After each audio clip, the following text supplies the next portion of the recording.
Barcelona zum Rennen 5 der Saison 2001. Hier im Fahrerlager fragt man sich, hat Ferrari das Tief überwunden? Kann BMW Williams so stark weitermachen wie im letzten Rennen? Es ist ein königliches Rennen hier in Barcelona. Murray Walker and the team introduce live coverage from Barcelona. It's the Formula One Spanish Grand Prix.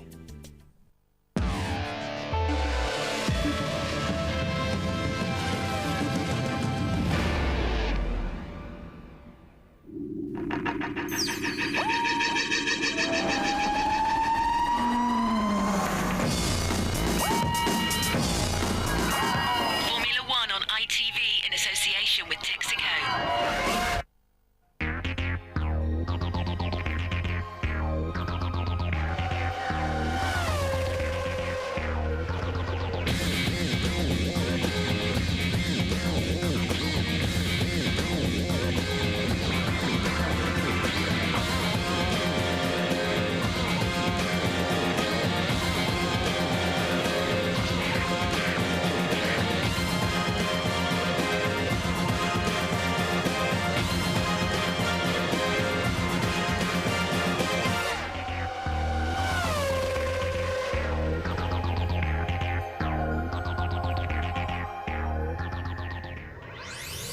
Feels like the sunshine rising in my hands. Feels like the one time sunshine. Feels like a fine time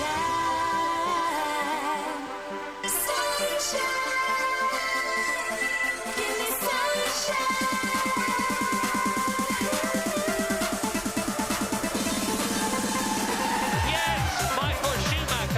Shows the male fist to the ball again. I've done it once, I've done it again. I am past that.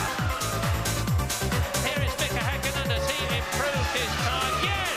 Mika Häkkinen goes up to second on the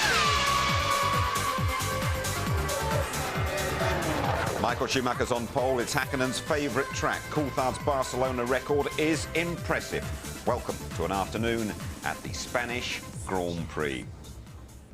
Hello there. Temperature's okay, around about 19 degrees, but in the last few minutes all sorts of clouds have gathered above the Catalunya circuit. It always blows around here a bit as well, very breezy indeed. Murray's been telling me it's going to rain. We shall see. Let's just remind you how the Drivers' Championship looks as we approach the fifth race of F1 2001. Level pegging then, right up there at the top, world champion Michael Schumacher and the consistently quick David Coulthard, 26 apiece. The Scots finished second here for the last 3 years. Barrichello, quickest in the morning warm-up, just a couple clear of Ralf Schumacher. The winner last time out, and Heidfeld and Frentzen have both qualified in the top 10. Alongside Tony Jardine, delighted to welcome Paul Stoddart, boss of Minardi, owner of Minardi. People tell me you must be crackers buying that team. Sometimes I wonder why, Jim, but no, I mean, it was a business decision and Formula One's where we want to be. I think it's still going places and we're sort of effectively 1/12 of it, and I'm pretty pleased about that. How have you enjoyed your season so far? It's been great. I mean, against all the odds we got to Melbourne, a lot of people thought we wouldn't. At times, I suppose, we thought we wouldn't as well, but we made it.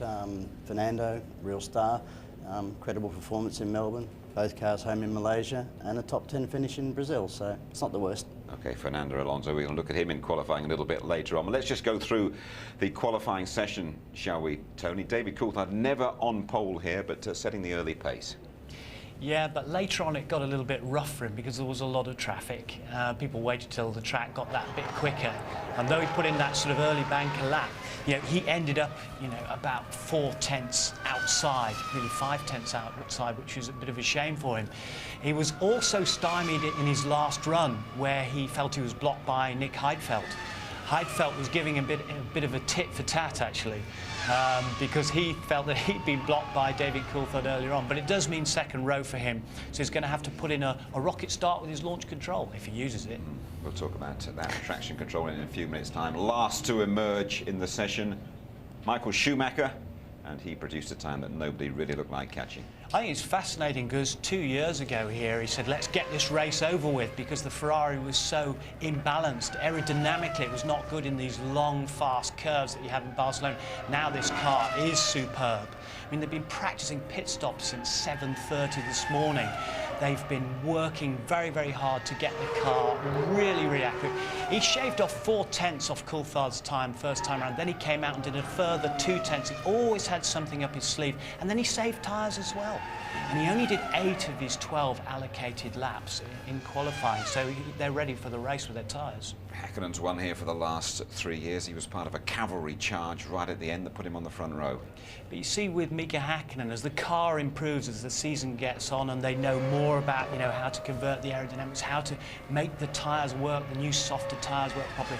Right up at the last minute, he'd made these fractions of improvements. And I just think he's going to get better all season long. And he very, very nearly captured pole position from Michael Schumacher. Paul, what about your man, Fernando Alonso, 19, youngest on the grid, and he's got ahead of the Benettons and the Jaguar as well. And not for the first time either, Jim. I mean, he really is going to go somewhere. That lap yesterday, it was, you know, it was an absolute stunner. And with performances like that, we've got ourselves a star. And he said he's never driven a single lap like it. No, I think, you know, as I said before, it was him, not the car. It really, really was a stunning lap. Good. OK, Tony, take us through the grid. Well, Michael Schumacher says we're back where we want to be, so he's on pole position.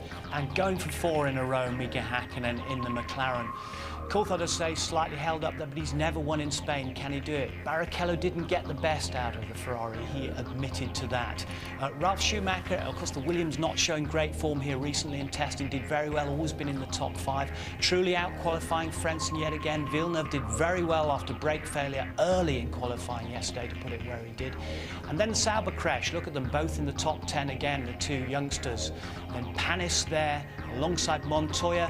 Lost his rhythm with flags going against him, traffic going against him. Irvine, this is the best you can expect. We're waiting for our new aerodynamic package. Bertie, who's gone from Jaguar to Prost, out-qualifies the old master Alesi. Verstappen had a spin.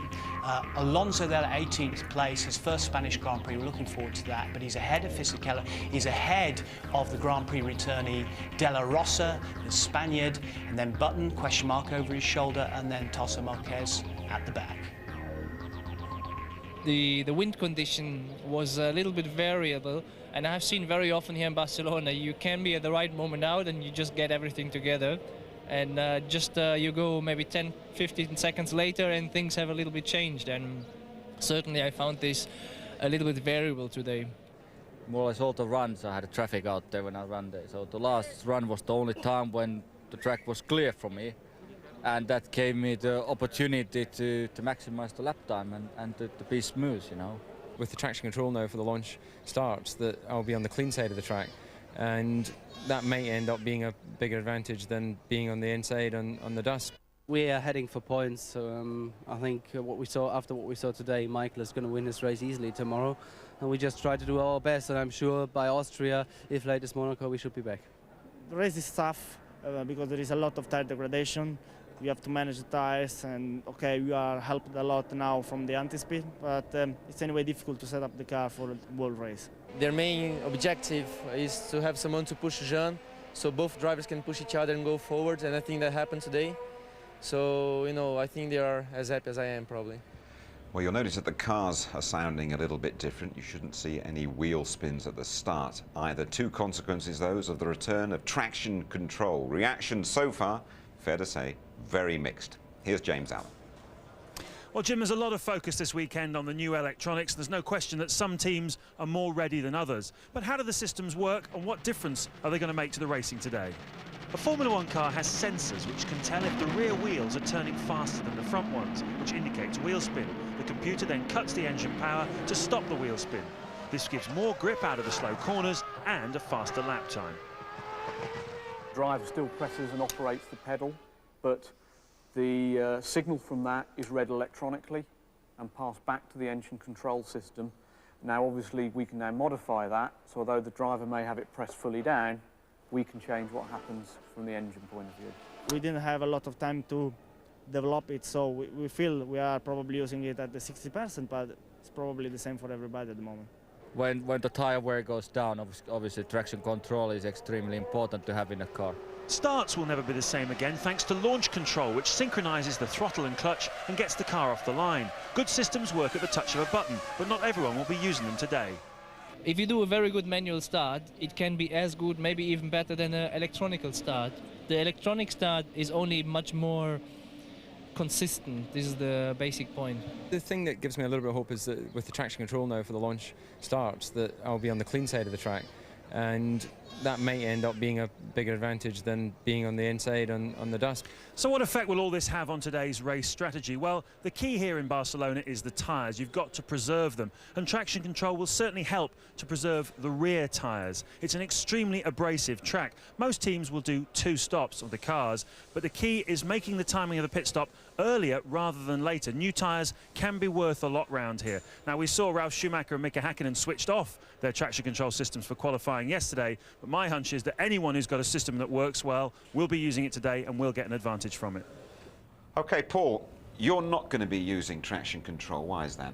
Well, I certainly said I wouldn't be, Jim, but looking out this window at this weather, we might be making some last-minute adjustments. Really, it's an advantage for a wet or a wet to drying track.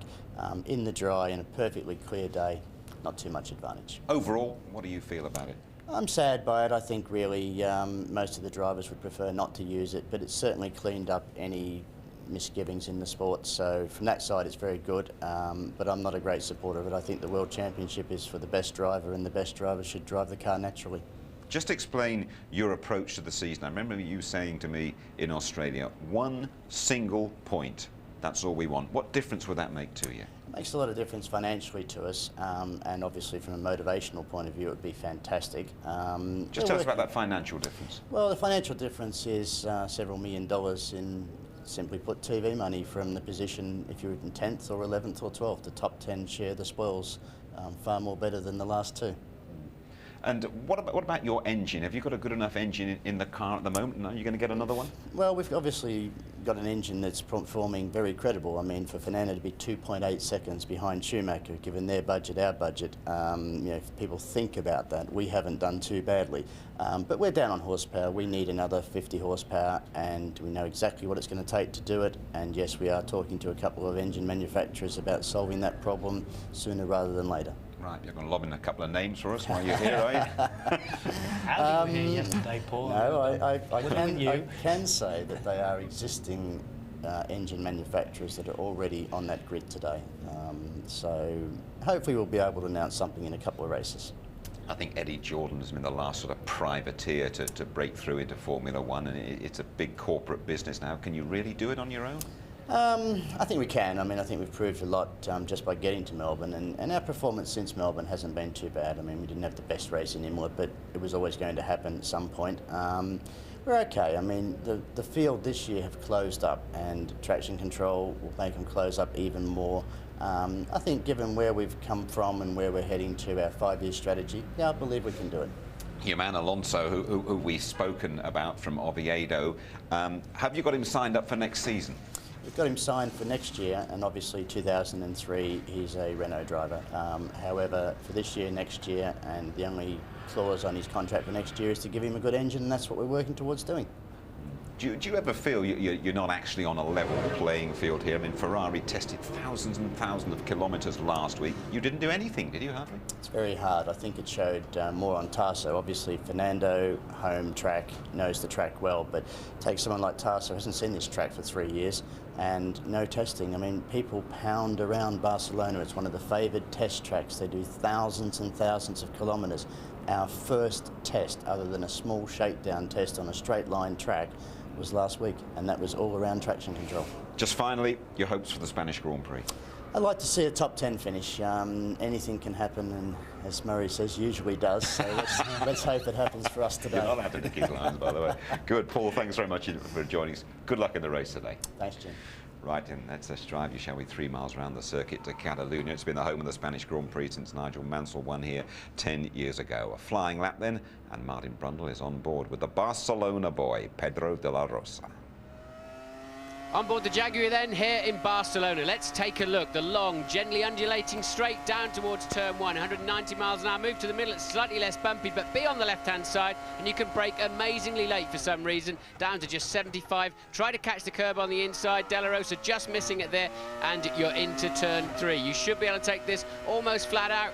Oh, and the Pussycat wagging its tail. Now he needs to move to the white line on the outside, ready for turn 4, 175, just before braking, 75 through the middle. Tends to be a little bit of bouncing and bumping through there. He's working hard on the steering wheel and catapult down into turn 5. Brakes slightly earlier because of the downhill. Once again, not quite connecting up with that apex. A long sweeping left-hander then. Try to straighten it out as you go into the foot of the hill for 7. You can hear the misfiring as the traction control cuts in. Up the hill, 155, Campsa. 135 through the middle.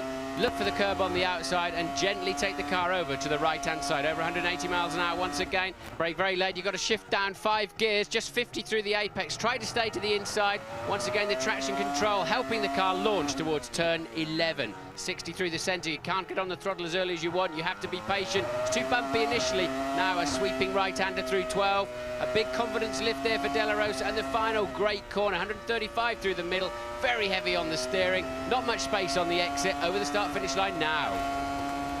Just over half an hour to go to the start of the Spanish Grand Prix. There is rain coming in from the hills, and look at those flags swirling around. It's going to be very interesting indeed if that rain arrives within the next half an hour.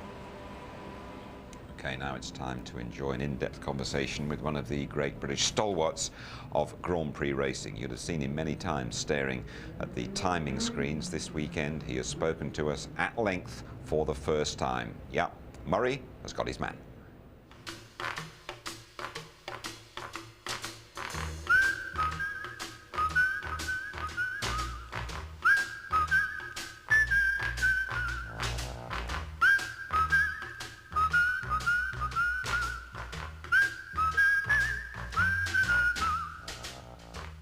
When I first think of you, I always think of you as an actual driver, a racer, driving Austin A40s and then Formula cars. But you moved to become what I can best describe as a wheeler dealer, a buyer and seller. Is that because, were you driven to that, or do you? No, not at all. I was very unsuccessful and dangerous in racing cars. I did very few races. I had no money, so I thought I'll work very hard for a year or two, buying and selling racing cars, because at that time England was and very much still is the centre of many, many racing cars and components for them, engines, etc. So I had contacts. The Europeans I raced with didn't. They looked to me to help them supply everything, which I did. Made some good money, but someone called Piers Courage got in my ear when I had a little bit of money in the bank and persuaded me to buy a car for him. And after that, after I did that, there was no looking back. I was an entrant and no longer a ridiculously bad racing driver. But you never felt motivated to spend the money that you'd made on getting better cars for yourself? Well, Piers was as quick as Quicksilver. The moment he smelt the cash, he was into my ear and I was gone. I was done for. But with looking back with hindsight, I'd never been a great racing driver. But I should say that today I still feel a bit childish about it. And I just imagine myself trying to keep up with Michael in the wet. I mean, it's a dream, but the turn on is there. Don't we all? Frank, in your long career, you've had 2 dreadful blows in Formula One: the death of your great friend Piers Courage, who you brought into Formula One, and the death of Ayrton Senna, driving for your team. Now, how on earth, as a team owner, do you cope with that? Well, the death of Piers did fixate me and have quite a serious effect on me. But I was so committed financially to Formula One that I must truly say that I never seriously considered stopping. I had nothing else I could do. And I was, in every sense of the word, there was no going back. With Ayrton, the same applied in a greater sense, because at that time Williams was quite a substantial company, 250 employees, I guess, with major commercial obligations. Well, you've been gigantically successful, starting from nowhere. 9 Constructors' World Championships, 7 Drivers' World Championships. So what's the secret? Is it passion, dedication, determination? Well, I would say, without being too modest, that I really am a very small cog in a pretty large wheel. And I have this partner called Patrick Head, who unfortunately is much cleverer than me. It really upsets me sometimes. But he is just a remarkable individual. He is driven, and he's at motor racing now, or Formula One, is very much, until the race starts itself, an engineering exercise. I am not an engineer, Patrick is, and he has assembled around him a group, and always has had around him a group of very clever young people who are also passionate, like him, like me, about what they do and what they live for, and that's been the motor. It's a bit of a cliche in the business, but they all say that the one who's closest to your heart is the rough, gruff, tough, outspoken, determined Alan Jones. Is that a cliche, or is it true? There is a considerable but not total amount of truth in that Alan Jones was, in age terms, a contemporary of myself and Patrick. Oh, yeah. They were the early days of the team, and you always tend to look back as you get older and think, oh, those are the days. But one has fond memories, and of course he represented or helped bring us our first World Championship title. And life was certainly less complicated then. So he was a man's man. He liked his beer and told a good joke. Loved to fight, not us, but with us, but Alan never shirked a fight anywhere. Got into a lot of trouble in his time, but he was a man we admired and enjoyed. I remember he actually had a punch-up literally somewhere and drove for you with a broken finger, didn't he? Well, I know the details, but I'd best not present them on your amazing programme. But essentially, he picked a fight with two people when he thought there were only one, and they were both bigger than him. And he arrived at Monza for the 1981 Italian Grand Prix, when he could still just have got the title with a broken thumb, unfortunately, on his gear change arm. He still finished second, but he could have won. Now, I talked about you having had two terrible blows with Piers Courage and Senna. You had a terrible blow yourself 15 years ago, that disastrous crash at Paul Ricard with you driving, and you've been confined to a wheelchair ever since. Has that not inhibited you at all, or has having the team motivated you to try harder? Well, the first thing to remind you is it was totally my fault. It was just the inevitable result of 27 years of hooligan driving. And it's probably a godsend for other road users. But I repeat, it was my fault, and I was in that position. Fortunately, I had the wherewithal to afford good people to look after me, and essentially I should say I'm so well looked after, whether it's by my day-to-day people or at the hospital at Stoke Mandeville, etc. But I don't really notice it. I've got other things in my mind. I'm very fortunate. Very fortunate, sums up the man. It's very sad still for likes of myself looking at him and remembering him in the 70s, working with him when he was very fit. He was a great athlete. You know, he used to run around the circuits in the night before the race and so on. But there's no question of doubt, if you cut him there, oil would come out, not blood. He's 120% racing. He absolutely loves it, but he's not gaga. He's the boss there, and he's got a fantastic brain. Okay, well, problems for one of his former drivers, David Coulthard, in this morning's warm-up. Hydraulics problem. That McLaren, cloud of fumes coming from behind it, grinding to a halt. Not what David Coulthard wanted at all. Here's his reaction. It's not good when your car stops on the track, but it's better it happens now, obviously, than in the race.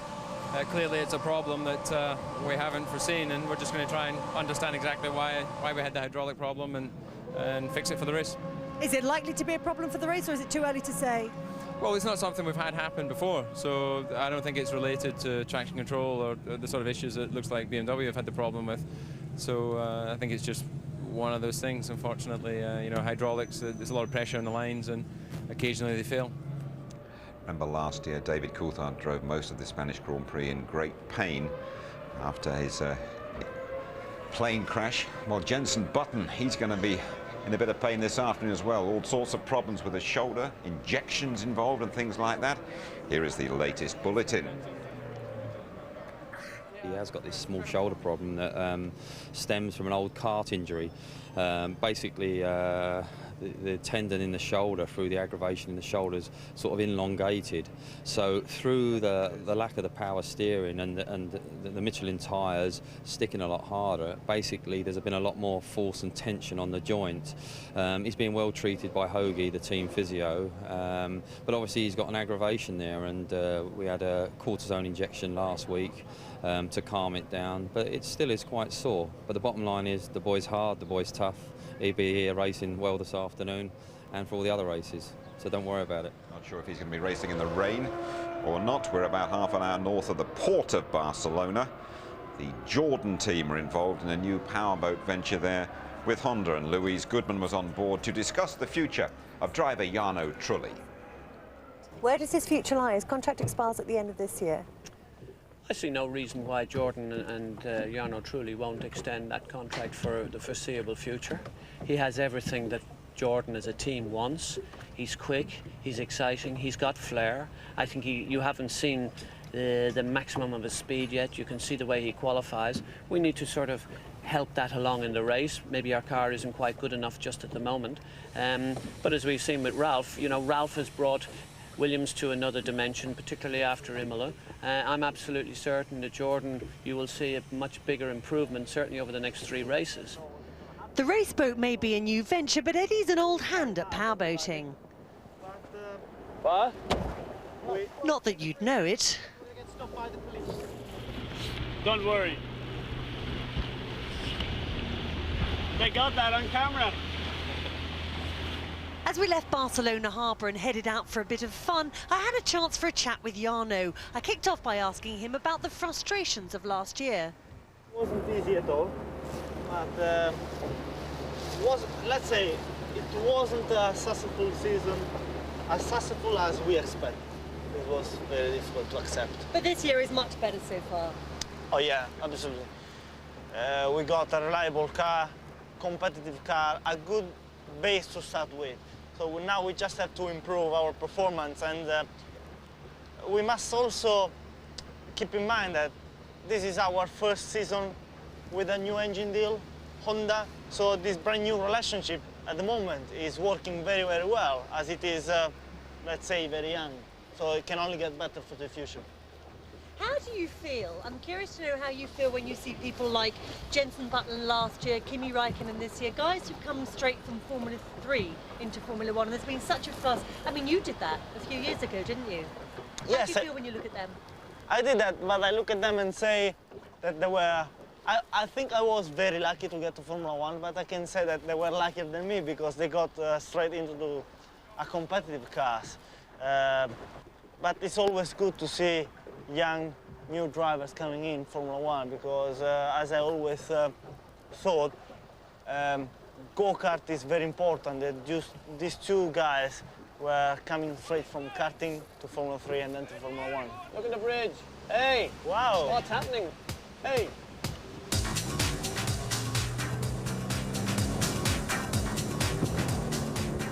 Hey, oh, are you sure about this machine?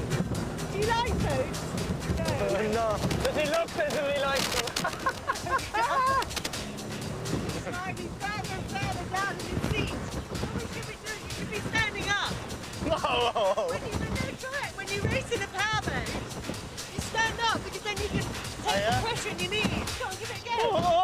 Hold on there. No.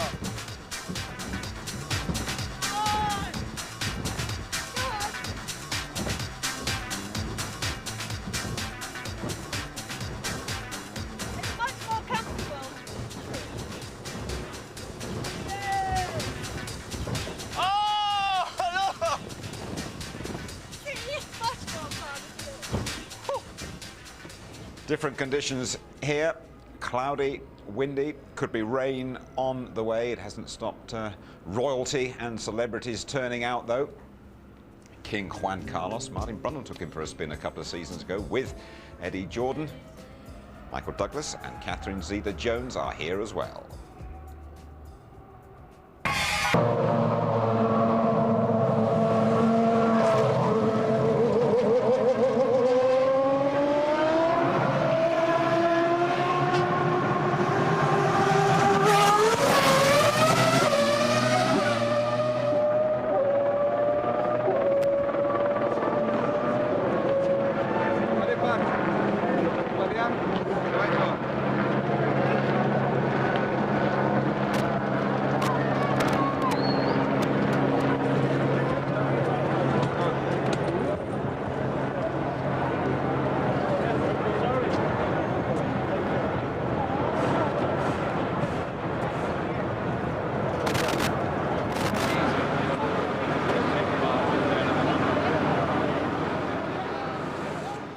Fernando Alonso, describe your feelings as you're about to start your first Spanish Grand Prix. Yeah, the feeling is fantastic. I'm ready for a start. I'm quite surprised because in 10 minutes the weather changed a lot, so we need to be careful with the weather. But the feeling is fantastic.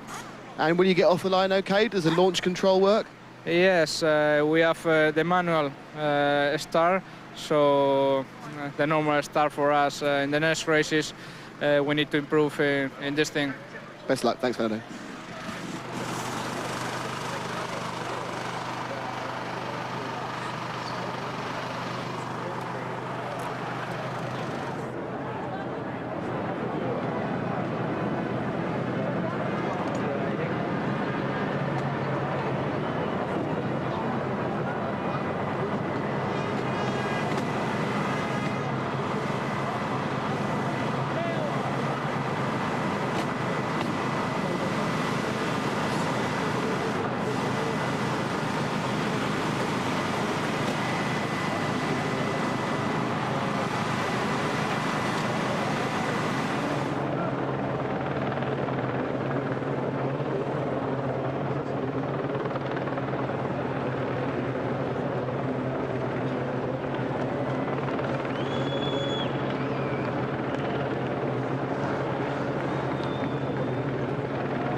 Back with us in Barcelona, the motor racing world was shocked and saddened by the death of Michele Alboreto. On Thursday, the 44-year-old Italian was killed at a circuit near Dresden in Germany, testing for the Le Mans 24-hour race. Martin Brundle raced against him many times. He was also at the circuit where the tragedy occurred. A great sense of sadness here in the Formula One paddock at Barcelona. Michele Alboreto was a very popular man amongst the Formula One people. One of the few Italians to win for Ferrari. Let's take a look at his career. Michele was a real racer and a veteran of 194 Grand Prix. He drove for 6 teams in Formula One, starting off with Tyrrell in 1981. A couple of years later, it all came good, with a win in the USA Grand Prix of 1983.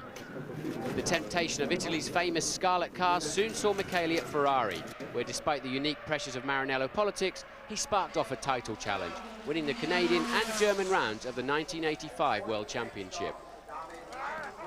Together with teammate Gerhard Berger, Alboreto drove the Tifosi wild with a 1-2 finish at Monza, even if he would eventually lose out to Alain Prost in the title race. After spells at Arrows and Lola, Michele ended his Formula One career at Minardi, and he still had it. Michele Alboreto, the veteran ex-Ferrari driver, is back in the points. I say back because he hasn't been there for a very, very long time. The desire to race burned as brightly as ever, but just too often the cars weren't up to it. Alboreto moved to sports cars and won at Le Mans in 1997.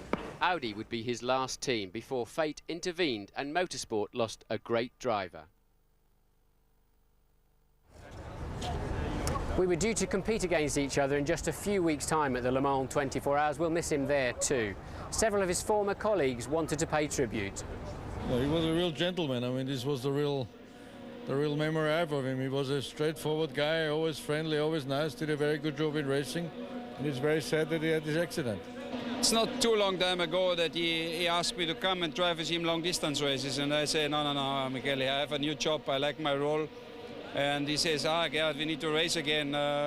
You know, it's you and me from the same generation. And I say, no, I don't want anymore.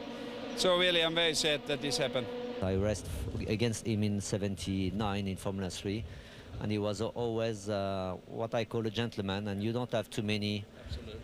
I mean, I can think about, without telling names, maybe 4 or 5 that I met in 20 years, and he was one of them.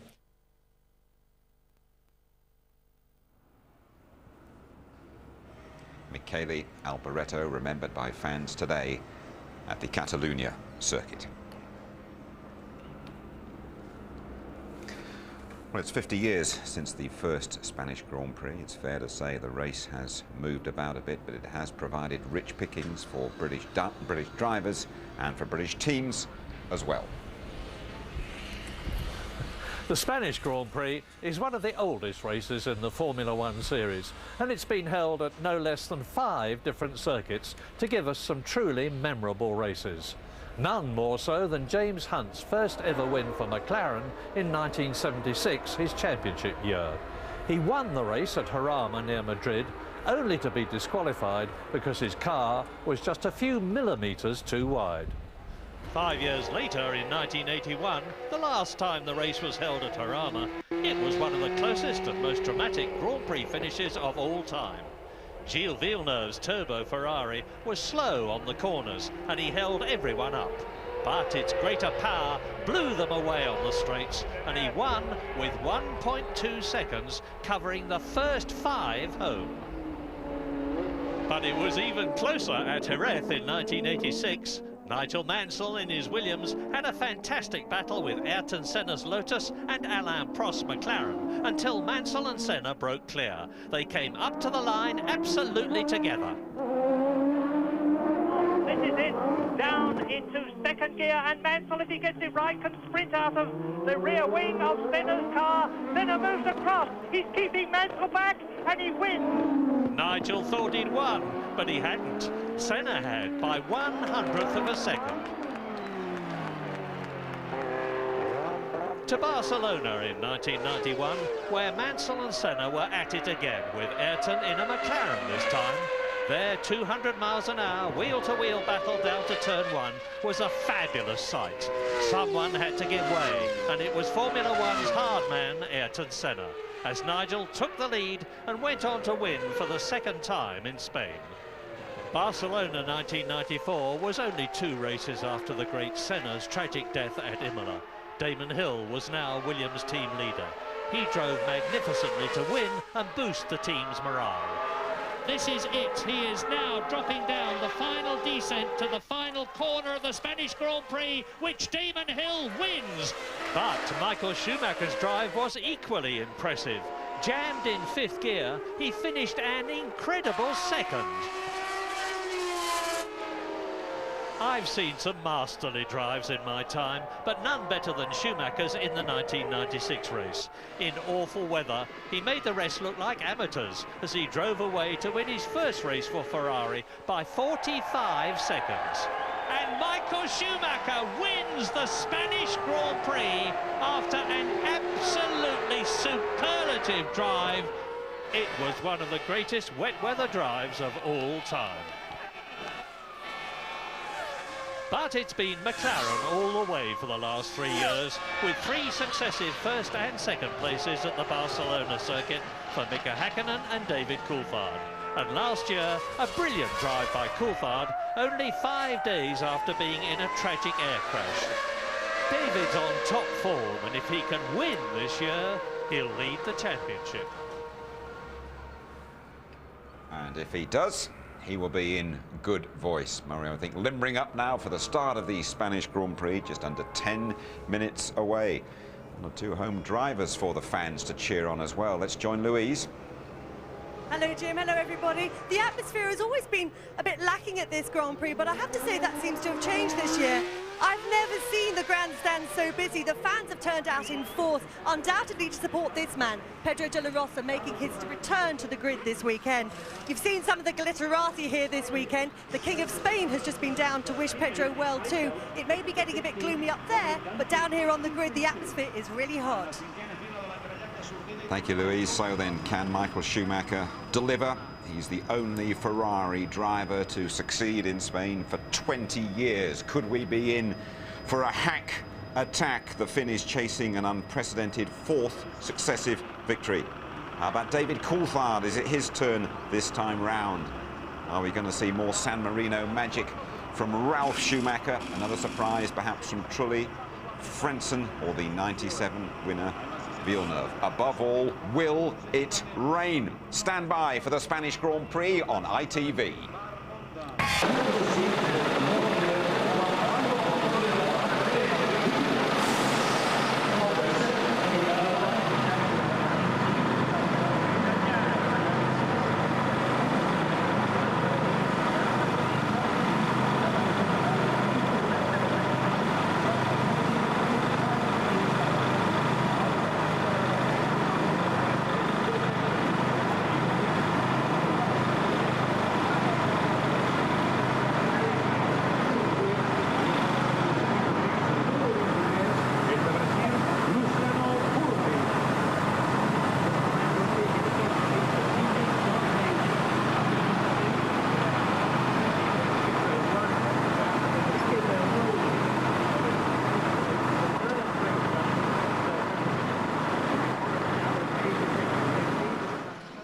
Ron Dennis, the first start of a new era. How do you feel it's going to go for the whole grid?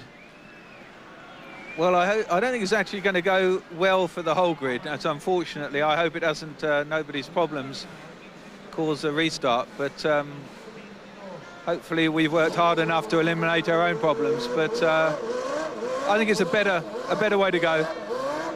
You must be pleased. Do you feel this is the first time there's been a level playing field for some time? So I'm happier at this race than I was at the last. Ron, thanks very much.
You're about to see the fifth round of the 2001 Formula One World Championship, the Spanish Grand Prix at Barcelona's Catalunya circuit. 65 tiring laps over the next hour and a half, described by Martin Brundle and Murray Walker. Now then, Murray, I can't argue with your wet weather forecast at the moment. Will it rain, said Jim Rosenthal, while Murray Walker says yes, it will. But then maybe it won't. You never know at this place. It's so changeable. You've heard the drivers and the team managers saying you never know what's going to happen at the Catalunya circuit from one 10-minute period to the next. And look at those skies now. When we came here this morning, it was clear, blue skies, bright sunshine. The forecast, for what it's worth, is that it is going to rain. And if it does, of course, this will be a terrific bonus for the people who are using traction control. You've heard a lot about that. You assume that they're all using it. Well, they're not necessarily. Some of the teams, and I think the Williams BMW in particular team, are in doubt about whether they're going to use it, because Williams and BMW have been pretty unhappy with their traction control so far.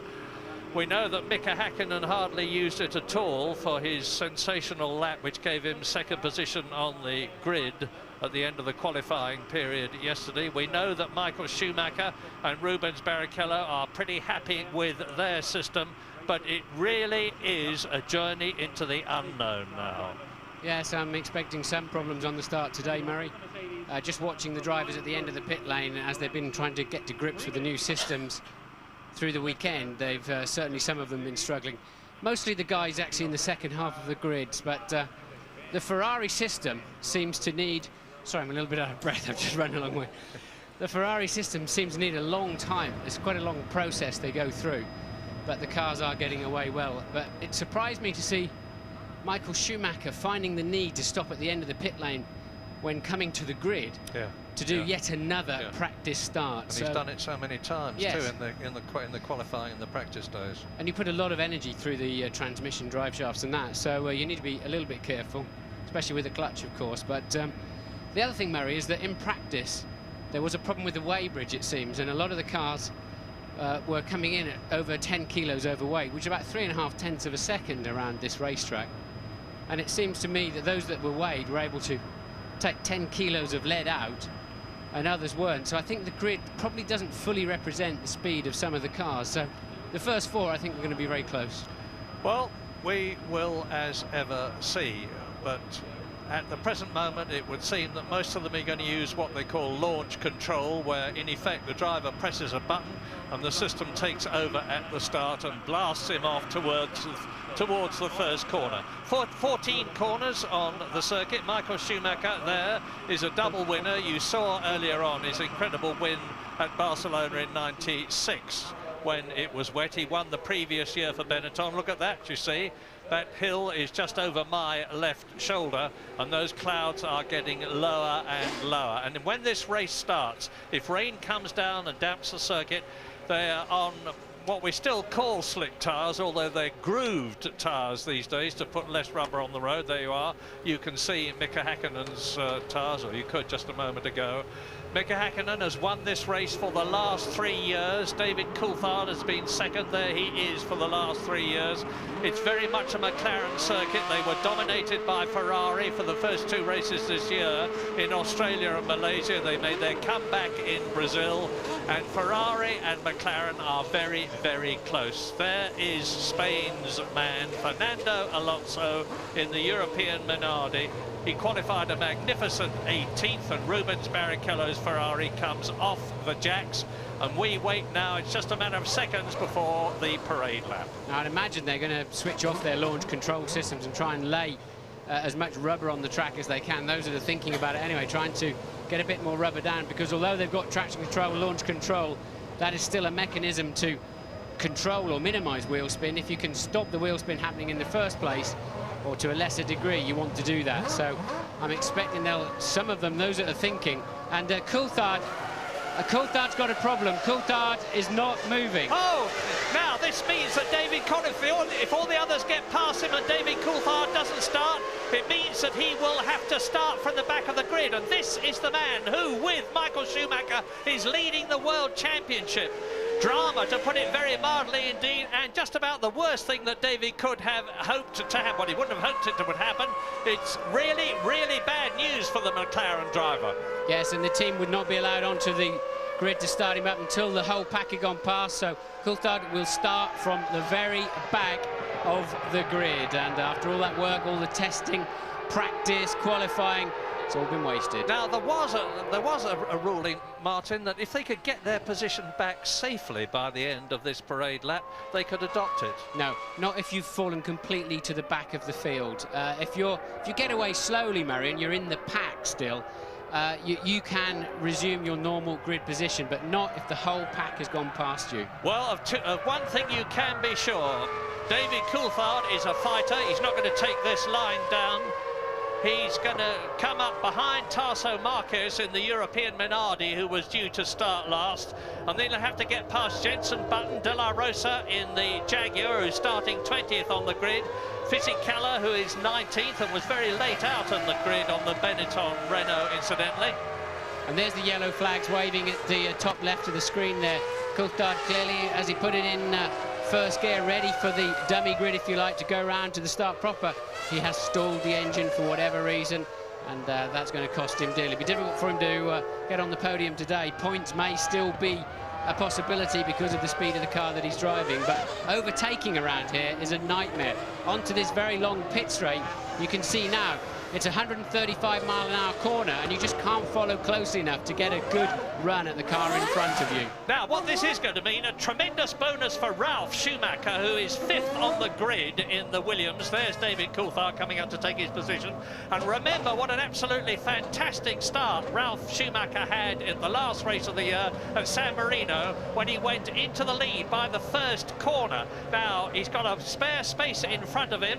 At the present moment, he's just got Rubens Barrichello, Hakkinen and Michael Schumacher, and Ralf Schumacher is a lightning starter, so watch the right-hand side of the grid when you look down the 2 rows. Several years since Coulthard will have started anywhere near the back of a Formula One pack, and he's got to go for it, but he's got to be so careful not to trip over.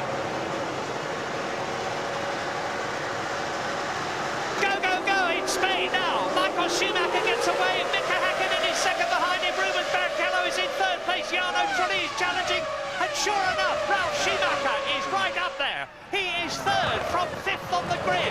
Ralf Schumacher in the Williams BMW moves up, and Barrichello is dropping back. In fact, he's passed Schumacher again. Ralf Schumacher has got Jarno Trulli in the yellow Jordan behind him, and the race order at the present moment, Michael Schumacher leads Mika Hakkinen, leads Rubens Barrichello in 4th position. There you can see Ralf Schumacher, and behind him is Jarno Trulli. So, with David Coulthard fighting his way through the grid, this, of course, is a 65-lap race. Lots of action to come. Yes, and Coulthard had a reasonable start at the back. The man who just did not get off the line is Frentzen. He got away plumb last, thank God. Nobody ran into the back of him. So it looks like Frentzen's launch control didn't function, or he hadn't got it plugged in properly, and he is running well behind. But also now I notice, I think Coulthard is at the back of the pack. He's obviously tripped over somebody. James. Complete chaos here in the McLaren garage. They're only coming back with the pit equipment. It's all been flung aside, and they're all down there ready now for Coulthard with a spare nose. He's had an incident. I think the front wing's been damaged. All kinds of parts and bits thrown everywhere, trying to get ready. They are now ready for David Coulthard, though. What a dramatic start. And I think Frentzen had some problems as well off the start line, guys. Thanks, James. Well, rock luck for David Coulthard. It's looking very tough indeed for him as Schumacher goes through. Hakkinen back on form. It is 8 races since Mika Hakkinen won a Formula One Grand Prix. He's hungry for victory because he's well down in the pecking order in the World Championship. He's in 7th position. He's only got 4 World Championship points in comparison with Michael Schumacher and David Coulthard on 26. And David Coulthard, he comes into the pits right in front of me. David Coulthard comes into the pits. I'm looking across at him now, and the McLaren mechanics working furiously. You can see the back of the car up in the air. There's a new nose going on at the front. Martin. About 19 seconds to change that nose. It's got some special fasteners to enable them to do it properly, but of course carries a massive load from the front wing and the downforce, so it has to be fixed on securely. And well, we didn't see who he tripped over, but Coulthard clearly had a fine start and got into sort of 2/3 of the way into the pack by turn 1. It's clearly run into the back of somebody. Yeah, and he has to tour out of the pit lane, of course, because there's a mandatory speed limit there, which you must not exceed. And if you do, you get a 10-second penalty, plus the time it takes you to slow down and come in, and then speed up and get out again. Meantime, on lap 2, you're looking at the 2nd place man, Mika Hakkinen, who is sandwiched between the 2 Ferraris of Michael Schumacher, 0.6 of a second ahead of him, and Rubens Barrichello 1.4 seconds behind him. Now, Michael Schumacher knows what the challenge is. He puts down the hammer as he goes at 200 miles an hour into turn 1, pursued by Ralf Schumacher, now in 4th position. Jarno Trulli is in 5th place. There is the white and blue Williams. There is the yellow Jordan in 6th position. An incredible 6th position, because Montoya, the Colombian, has come up into 6th position, and he started down in 12th place. So Montoya, who had a very grotty qualifying and practice sessions on the Friday and Saturday, is scything his way through the field. Replay. So front runners all got a good start. You can see Frenson's Jordan absolutely stationary. He would later on spin his wheels and make a normal start. And let's see if we can find out where Coulthard had the problem. I suspect he's gone in the back of Bernoldi in the Arrows, because they both pitted at the end of the first lap, and the camera's cut away now. I can see Coulthard 2/3 of the way down, but there you're watching is Barrichello back at the front, making his way around the outside of turn 2, regaining that crucial 3rd place. Yeah, great move by Rubens Barrichello to get past Ralf Schumacher, who had got past him. Ralf Schumacher, I suspect, doing the start all on his very own, operating his own clutch, operating his own throttle, and it certainly worked, but not for long enough. Meantime, I'm looking up into the skies. The clouds are as low as they were before. You can see on the right-hand side of your screens that they're pretty low, but no sign of rain yet. And race leader Michael Schumacher is now 1.2 seconds ahead of Mika Häkkinen.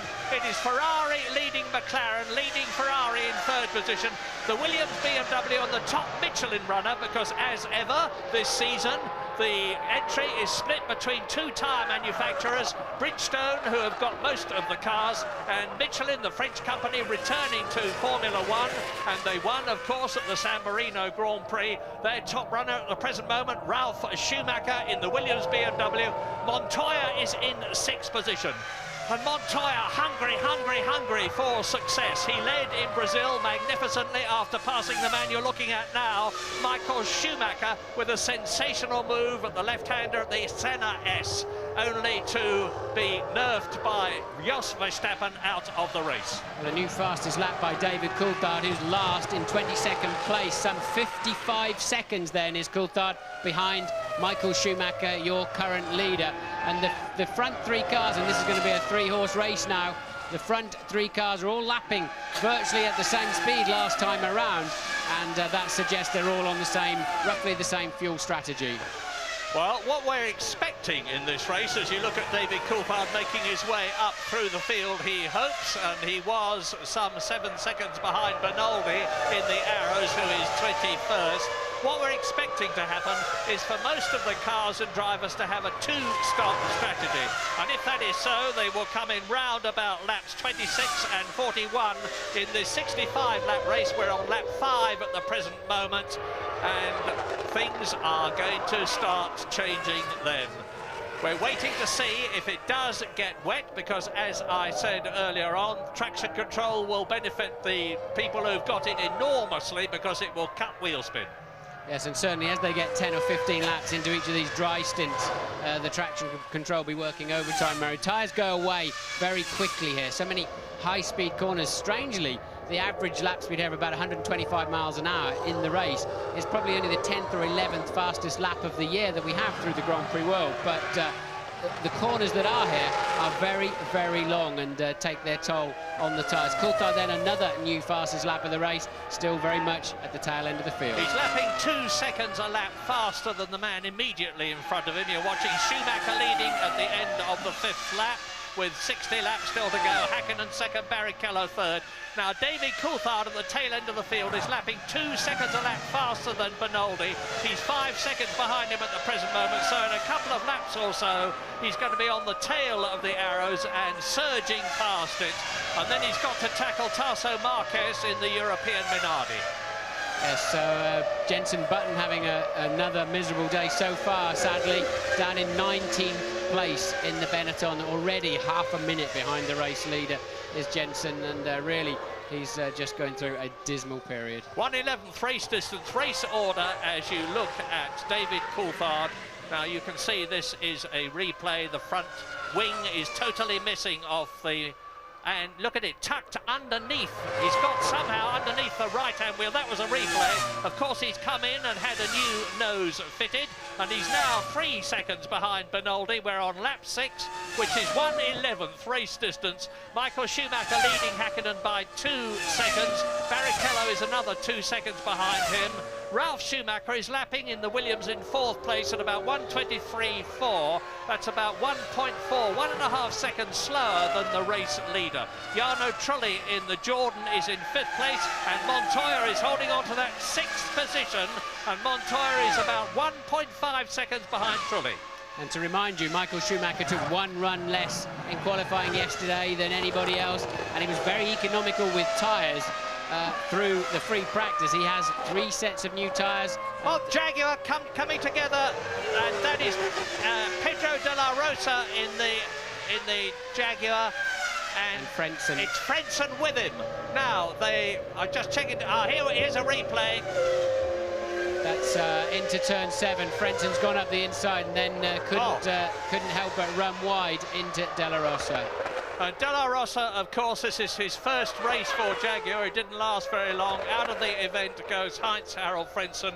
Well, Jordan, who had reliability problems last year, certainly appeared to have overcome that this season. And Frentzen had finished in every race this year, but certainly not this one. De La Rosa, who had been expected to go to the Prost team, instead joined Jaguar, only for his race to retire on the 7th of the 65 laps. And you can see Michael Schumacher is in the lead, 2 seconds ahead of Mika Häkkinen, looking good. He's got the race under control at the present moment. And so it's on lap 8 out of 65. Schumacher leading Häkkinen by 2 seconds. Rubens Barrichello is another 2 seconds further back in 3rd place. Ralf Schumacher is still 3rd. Trulli is still 5th in the sole Jordan. And Montoya is still in 6th position as we go for a break.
Lap 9 out of 65 in Spain. De La Rosa and Frentzen have collided, are both out of the race. De La Rosa in the Jaguar and Frentzen in the Jordan.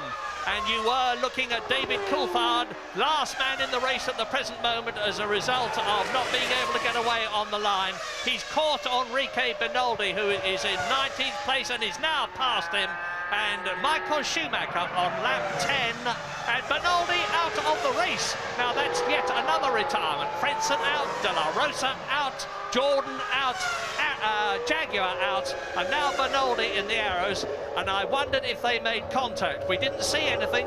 No, I think it's a technical problem for Benoldi on the side of the track, but it was significant. Coulthard caught him at 2 seconds a lap and then followed him for 3 laps until he broke down. So he's got his hands full coming through the grid. His next target is Tasso Marcus. That might be a bit easier down the straight. Then he'll be cruising up to Jenson Button. Meanwhile, up at the front, it's absolutely stationary at 1.8 second gap then.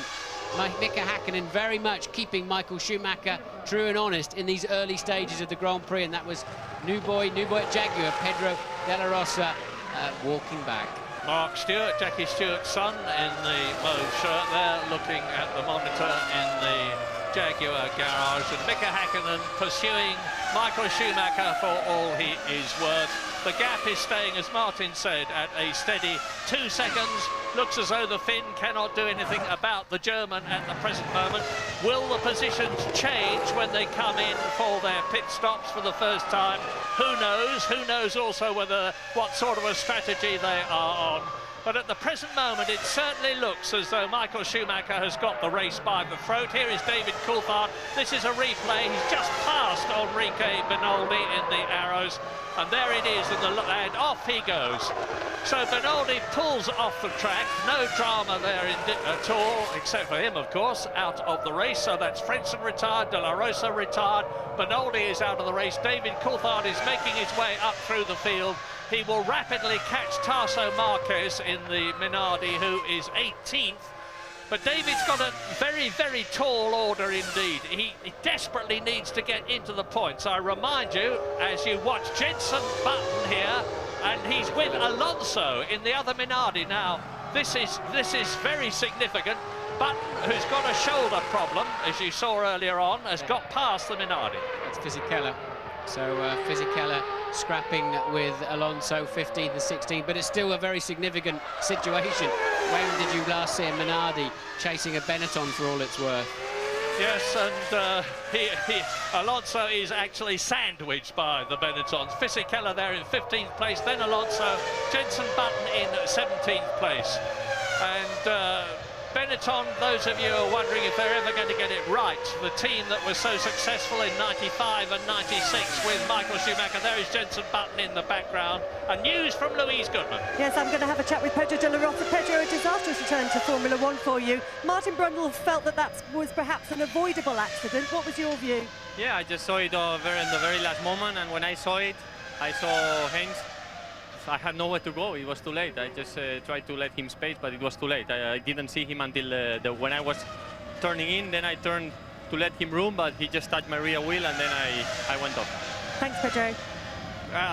Fernando Alonso, that we were talking about earlier on, putting up a very brave fight indeed. When you think of the budgets that Benetton, Renault and European Minardi have got, it's a fantastic drive already by the 19-year-old Spaniard, the youngest driver in Grand Prix racing. Yes, interestingly, of course, he is contracted to Flavio Briatore in Renault at what will become the Works Renault team, and at the moment he's sandwiching the two Works cars, albeit they're running 15th, 16th and 17th. But Alonso, definitely a name you're going to hear a lot more of in the future. As you watch Mika Häkkinen approaching turn 1, and he's now on his 13th lap out of 65, pursuing Michael Schumacher, and was marginally quicker than him on the last lap, but it hasn't made any real difference. The gap is still 2 seconds a lap. Michael Schumacher will, of course, know exactly what the score is. Excellent radio systems these days. I wonder what the strategies are. Maybe James Allen can tell us. Well, Murray, I'm down in the McLaren garage at the moment, and I'm expecting them to come in for the first stop around lap 23 to 25. But just looking through, last year, Mika Häkkinen took a little bit more fuel on board at the start and went as far as lap 26. The timing of the first stop absolutely crucial here, and I reckon there could be a bit of bluffing going on as well. You might see some mechanics coming out with the tyres, making it look as though they're ready to do a stop, try and make the opposition blink first, as Martin would put it, and then going back in again. It's absolutely key when you put the new tyres on here, and as soon as we start to see a driver with new tyres on going substantially quicker than he did before, then that's when everyone will dive in. Massive drama last year, of course. Michael Schumacher leading the race from Mika Häkkinen. He came in for his first pit stop and got the lollipop man who lifts the board to tell him that all is clear behind him. Moved it a bit too soon. Michael Schumacher blasted out of the pits, as he was perfectly entitled to do, and took with him Nigel Stepney, the English chief mechanic at the time, and damaged Stepney's leg. They had to put a substitute refueler in for Michael Schumacher, and he made a bit of a mess of it second time round. And there's news from Louise. Yes, I'm with Heinz-Harald Frentzen. Let's get the other side of the story. Heinz-Harald, Pedro said he didn't see you until it was too late. Is that how it appeared to you? I don't know which helmet he's wearing, if he's able to see on the side, but it was clearly my corner. I was on the inside, and with his front wheel, he touched my rear wheel. Pretty obvious that that was my corner in this moment, but nevertheless, a racing accident happened also because I didn't have a very good start. A rather unhappy Heinz Frentzen. Back to you, Murray. Yeah, pretty magnanimous Heinz Frentzen. It's a normal situation. It was his fault. No, don't be ridiculous. It wasn't his fault. You know, everybody says it was the other bloke's fault. So you're looking now, it's continuing at Fisichella in 15th position, being chased by Fernando Alonso, and they're pulling away from Jenson Button. I'm looking, and Alonso having a look at Fisichella. He's going for that 15th place. Quite understandably, the Spanish producer is favouring his Spanish countryman, and we're seeing a lot of Alonso. We're going to see a lot of this young man in the future too, because he is a very accomplished driver. And it's lap 15 now in Spain. Already 15 laps have gone by, 50 laps to go, including at least 2 pit stops for the majority of the contestants. Michael Schumacher, who's won here twice, he's been twice 3rd position here. He was 5th last year. I was saying that when he'd made his 2nd pit stop last year, the fueler was the new fueler after Stepney had been hurt, was a bit slow on the uptake, and then Michael Schumacher had a puncture problem as well, but in spite of that, he finished in 5th position and got 2 World Championship points. Every point counts. He's 26 points at the present moment, and David Coulthard, who's sharing the lead with him, is now in 18th position. He's got past Tasso Marquez, and his next target is Jenson Button, followed by Alonso, followed by Fisichella. So that's going to be very interesting indeed when he closes up on them. Brilliant cat and mouse game going on at the front. Michael puts another new fastest lap in, and Mika immediately just cruises into the same lap time and just pegging that gap, still at 1.8 seconds, as you can now see on the bottom of your screen. And really, these two, we've seen this so many times before, haven't we? These two just slugging it out at the front. 2-car race. I mean, you can see the gap between them. 1.5 seconds, 1.7 seconds, 2 seconds. But they're pulling away all the time from Rubens Barrichello, the other Ferrari driver, who's holding his 3rd position. He is now 6.7 seconds behind Michael Schumacher, and about 8 seconds in front as we ride with now Jos Verstappen in the arrows. He is in 12th place, pursuing the gifted Kimi Raikkonen, the new young Finn, 21 years old, who is driving for Sauber, having come up straight up from Formula Renault. Now, down to turn 1, he's doing about 200 miles an hour as he backs off. The right, the left, it starts to climb now. Then he goes into the very, very long double 90. Turn 3, 4th gear, about 125 miles an hour. Then there's a bit of a straight before the end of the first sector of this 3-sector course into turn 4. And Verstappen goes into turn 4. We go into a break.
In the McLaren, as Michael Schumacher now is cutting his way through the field. He's just lapped Tasso Marquez on lap 18 out of 65.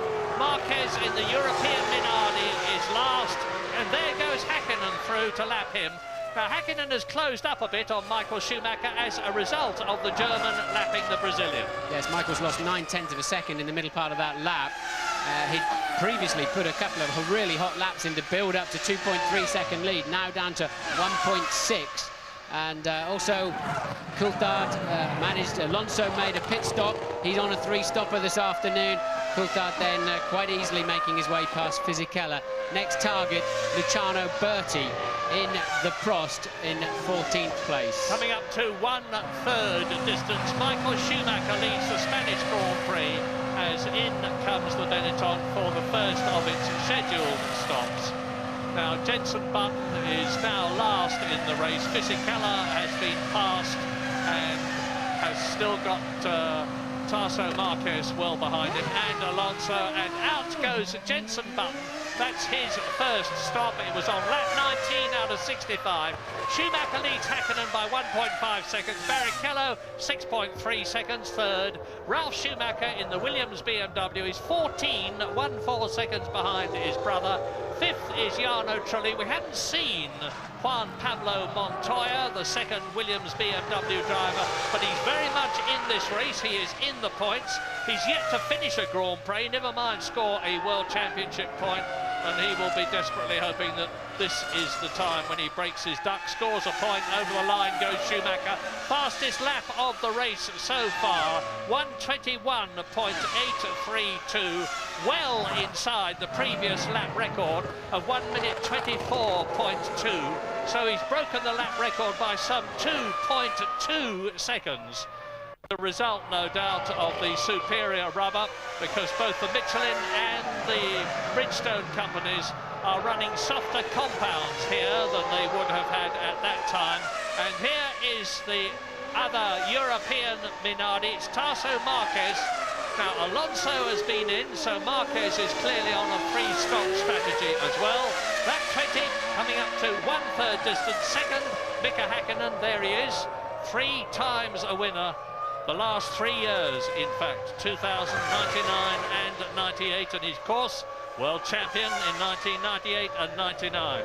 And he's chasing the current world champion, Michael Schumacher, and it is absolutely clear that McLaren have got their car right after the problems they had in Australia and Malaysia, the first 2 races of the year. And the people that were discounting Mika Häkkinen and saying he's passed it, well, it was so ludicrous that it was not even worth considering, but how wrong they were. Look, as Jarno Trulli now, 5th position in the yellow Jordan, has got Juan Pablo Montoya right on his gearbox. The Colombian is a real hard charger, and he is charging. Yes, we've seen Trulli locking up virtually every time we've caught a glimpse of him, and Montoya having a much stronger race than he has qualifying, in fact, than he has for a couple of Grand Prix now. So Montoya on a charge, and we know how aggressive he can be if he gets a half a chance of a pass. Yeah, Montoya, I remind you, started 12th on the grid. Now he has got well ahead of Olivier Panis, and look at the way he's sliding that car. People said you couldn't slide a car with traction control.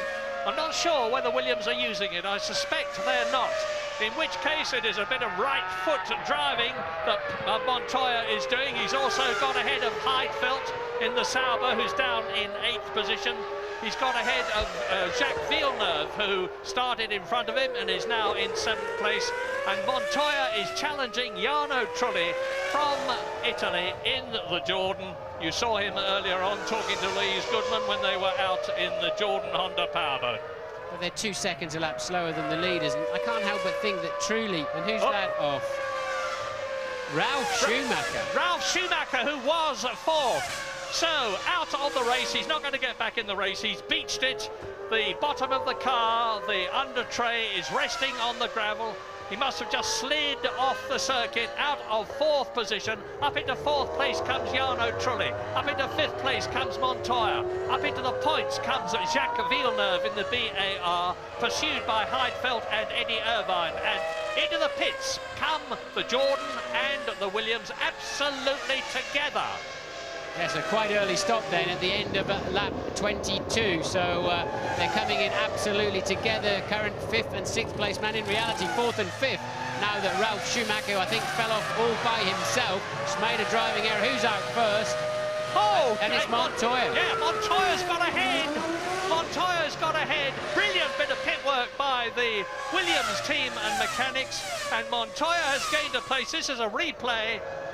It's in the downshift, Murray. You brake very, very late into that corner. You get a huge weight transfer forwards. Got to come down 5 gears, and suddenly you just snatch the rear wheels, and it's like a pendulum. As soon as the mass behind you gets to a certain angle, absolutely no amount of steering correction or whatever will bring it back, and Ralf then beached and out of the race. Fisichella in the Benetton, about to be engulfed by Michael Schumacher, race leader.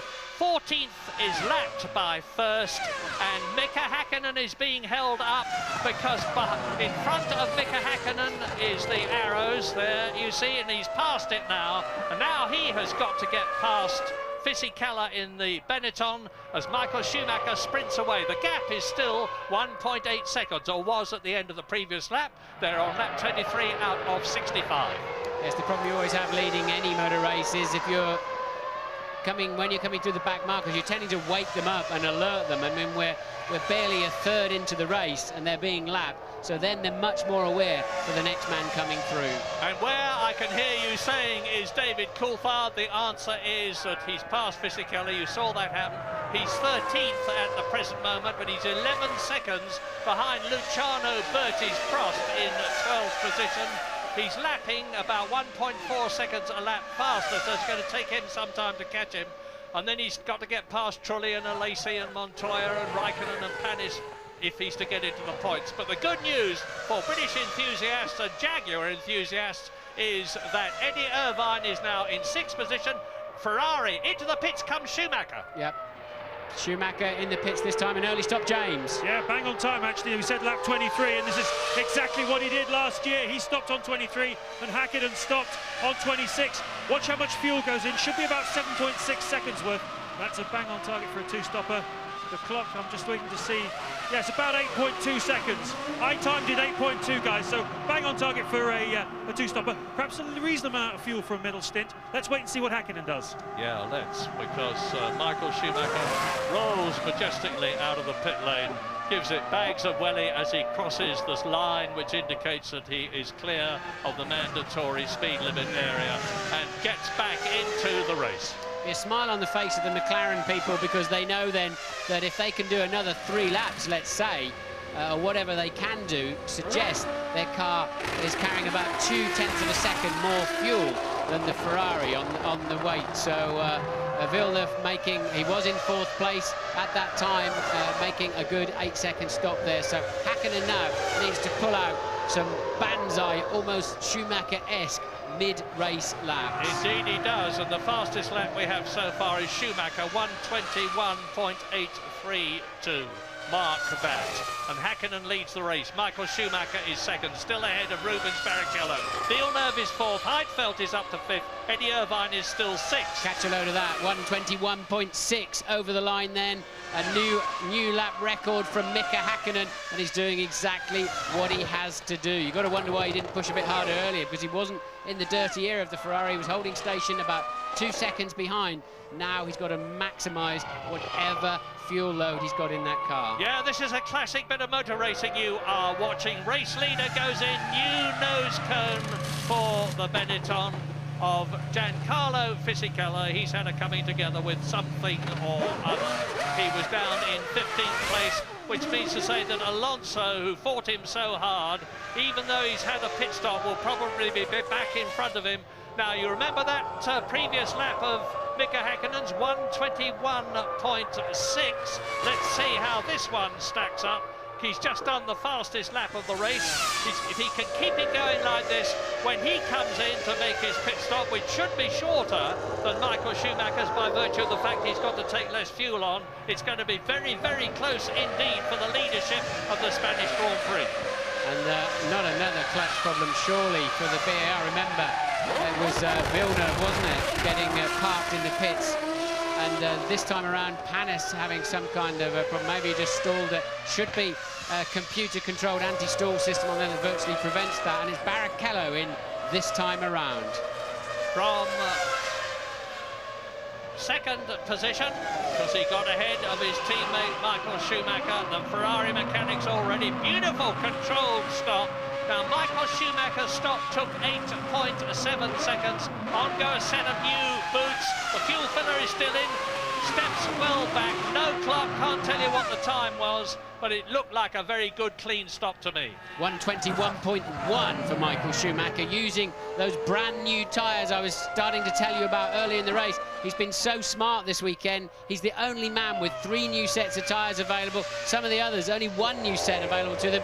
And now, at a crucial stage of the race, it's Michael, despite the fuel load, managing to pull out the stunningly quick times, and he's even quicker than Häkkinen's best efforts to close that gap right now. And he's 7/10 of a second faster than his teammate David Coulthard that you're watching now, who's clawed his way up to 11th in the race after having started 22nd.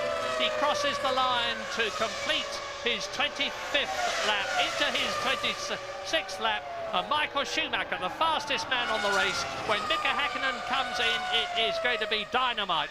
Who gets past the finish line first when Mika Häkkinen comes out of the pits? Will it be him? Will it be Michael Schumacher? The one who does will be the race leader. Be touch and go, because I don't think Michael's stop was particularly spectacular, but that 1:21.1 certainly was, and he's on another reasonable lap right now. I think he's had to pass a car through this middle part, so it's going to be very, very close. Depends on the quality of Häkkinen's in-lap, which we can't time, and of course the quality of the pit stop itself. But if I had to put my money on it, I would say Michael's still effectively just in the lead of this race. Coulthard up to 8th place, but mostly because there's been a spate of pit stops of cars in front of him, but making his way reasonably nicely through the pack. Yeah, David had a stop, of course, but it wasn't his expected fuel stop early on in the race. He had that problem. And now Mika Häkkinen, here he is, closing up on tail enders again, who will delay him a bit. This is lap 27. It's 2 laps since Michael Schumacher was in, and he is now in second place ahead of Rubens Barrichello as a result of the Brazilian stop. And Michael Schumacher is 23 seconds behind Häkkinen. It really is going to be close. McLaren pit stop this time around, and Häkkinen in the pit lane. James, are you there? Yes, I'm waiting for Mika Häkkinen. Now, of course, it's the opposite of Japan last year, folks, because McLaren know exactly how much fuel went into that Ferrari, so they know how long Michael will race for. They've got to get Mika out. In my view, he needed 25 seconds to be safe, so it's going to be very close indeed. The tyres he's putting on are not new. There's a delay getting the hose off. It's not a great stop by Häkkinen. And I'm looking for Michael Schumacher. There he goes over the line as Häkkinen is trundling out. Michael Schumacher, there he is in the background. You just saw him, he's retaken the lead. Michael Schumacher crosses the line and retakes the lead as Mika Häkkinen comes out of the pits. Now again in second position. So that searing lap that Schumacher put in has done the trick. Lap 28, race order. Michael Schumacher, 3 times world champion, leads the Spanish Grand Prix, which he's already won twice, from Mika Häkkinen and Rubens Barrichello. And up into 4th position, Juan Pablo Montoya in the Williams BMW, ahead of Jacques Villeneuve and Jarno Trulli. Yeah, Montoya having a great afternoon then, so he cleared Trulli in the pit stops, and I think when Villeneuve stopped a little bit later, Montoya's passed him too, so a genuine 4th place then now for Montoya. But Schumacher retains the lead. That double pull they had to take on the fuel hose, and his sprinting 1:21.1 lap has enabled him to very much stay in the lead of this race. Like James, I wondered if McLaren might short-fill Mika Häkkinen just to get himself track position, but maybe that would have been a bit of a false dawn anyway. And, well, the cat and mouse game is back on. Yeah, it's very easy to make the decisions for somebody else when you haven't got the responsibility. I'm surprised too. It would have seemed a fairly sensible thing to do, but now Bertie in 14th position, who is now 2 places behind his teammate Jean Lacey in his first race for Prost, is being caught to be lapped by race leader Michael Schumacher, and there in 2nd place Mika Häkkinen in the McLaren. And McLaren are coming out into the pit lane. That will be to bring David Coulthard in on lap 29 for his first fuel and tyre stop, as opposed to the new nose cone stop which he had early on in the race after his collision. So Schumacher leads, it's lap 29, the gap is 2.5 seconds, which is as much as, if not slightly more than, it has been. Ferrari leads McLaren, leads Ferrari with Barrichello, Williams BMW in the points with Montoya, BAR in the points with Jacques Villeneuve, who's yet to finish in the points this year, and David Coulthard you see in the pits. Now he came in 8th position, only 1.9 seconds ahead of Eddie Irvine, so the Jaguar will have got track position and moved up into that 8th place. Probably Kimi Räikkönen in his wheel tracks will have gone up as well. I'm waiting to see confirmation of that as they go past us. As Schumacher comes through to complete another lap, now closing up on Jos Verstappen in the other arrows, who is in 13th position, 80.6 seconds behind Michael Schumacher, immediately ahead of him on the track, which means to say that Michael Schumacher is some 3 miles effectively ahead of the arrows on the 30th out of 65 laps. Well, Mika Häkkinen really has got it now. He's looking good for a minimum of 6 World Championship points to add to the 4 that he's got already. Every little helps. He's got so used to winning races, and as I said earlier on, it's 8 races since he did so. Yeah, so those new tyres that Michael's got up his sleeve give him an advantage for about the first 2 or 3 flying laps, and of course that's going to be critical as it's neck and neck between the Ferrari Michael Schumacher, McLaren of Mika Häkkinen. We'll be back shortly.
This is half distance at the Catalunya circuit for the Spanish Grand Prix.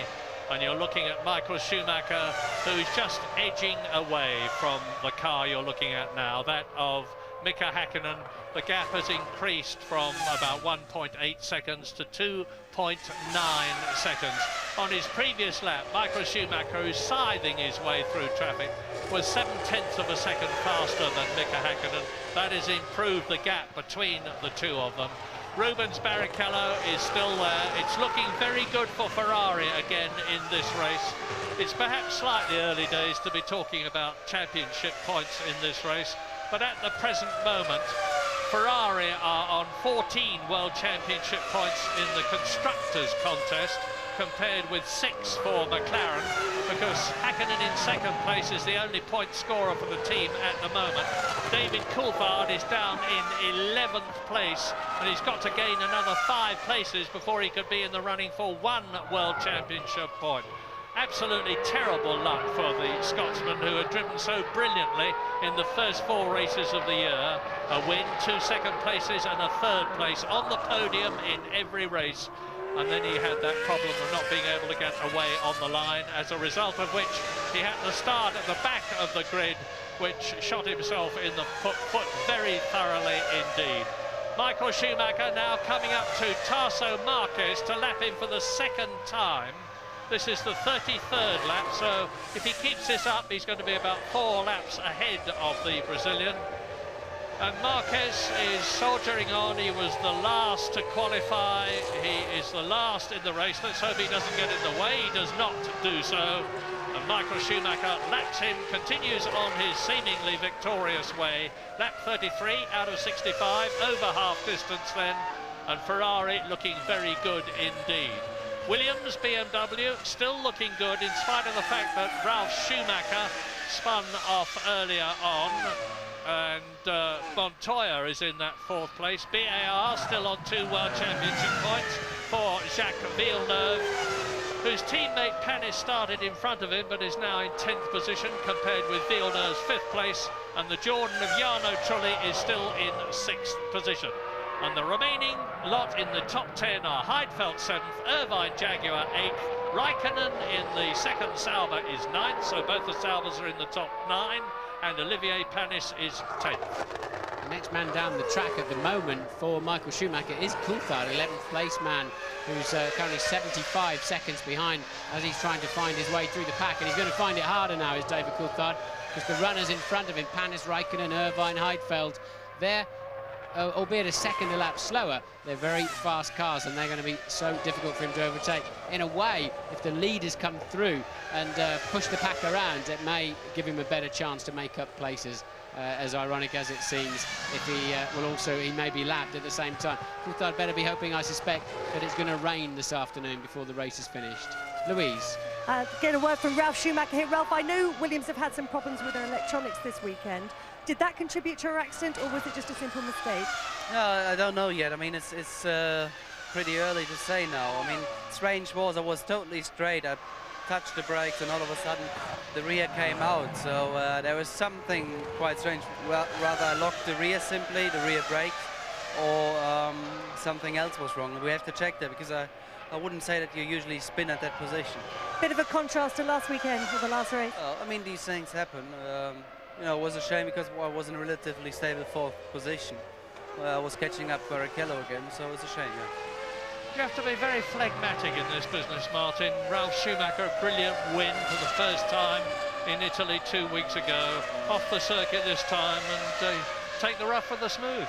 It's a 17-race championship, and you can jump and scream and shout all you like. It will not drag a Formula 1 car out of a gravel trap. We'll have to wait and see why he went off the road. And the remaining Jordan in the race of Trulli, and I don't understand Trulli. He has some kind of mindset in a race where he seems to pace himself. He doesn't seem to really thrash that car for all it's worth. And once again, he is now falling back through. Montoya and Villeneuve have cleared him, although he's keeping Villeneuve within his sights, and Trulli never seems to fully deliver his potential, Murray. No, you're absolutely right. There is Jacques Villeneuve, who, as I said in qualifying yesterday, has made a massive personal investment in terms of his money and his time and his ability in joining BAR, the new team, a couple of seasons ago. dreadful first season in 1999, a better one last year. But things really haven't gone terribly well for Jacques Villeneuve. He's still to score a World Championship point this year. His highest position was 7th place in Brazil. And we're back again now looking at not Michael Schumacher in the lead, but the man who is 16 seconds behind him in the other Ferrari, Rubens Barrichello, who is 3rd in the World Championship behind championship leader Michael Schumacher and David Coulthard, who are still equally in the lead. It doesn't look as though they're going to be at the end of this race if Michael Schumacher keeps going the way he is on that potential 10 World Championship points and David Coulthard not scoring any, in which case I'm just working out, no, Rubens Barrichello would not be able to move up into 2nd place, but he would only be a few points behind in that case. So Michael Schumacher there, undoubtedly the best Grand Prix driver of the day, comes through to complete another lap. That is the end of his 36th lap into lap 37, 65 laps.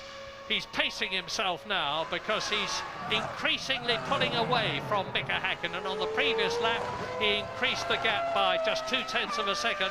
Doesn't sound much, I know, but if you multiply 0.2 of a second by 65 laps, it comes to quite a few seconds at the end of the race. And the car's working beautifully. Michael really not having to push too hard. You sense it's Häkkinen that's just about hanging on up front there rather than Michael being under any kind of pressure, and that's why he's edging that 3.7 second lead he has now.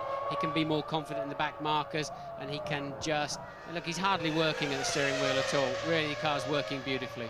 You know, there was a media frenzy after the first 2 races of the year, which were commandingly won by Schumacher in the Ferrari, and the gist of their message was, oh, what a dull season it's going to be because Ferrari and Michael Schumacher are going to be unbeatable.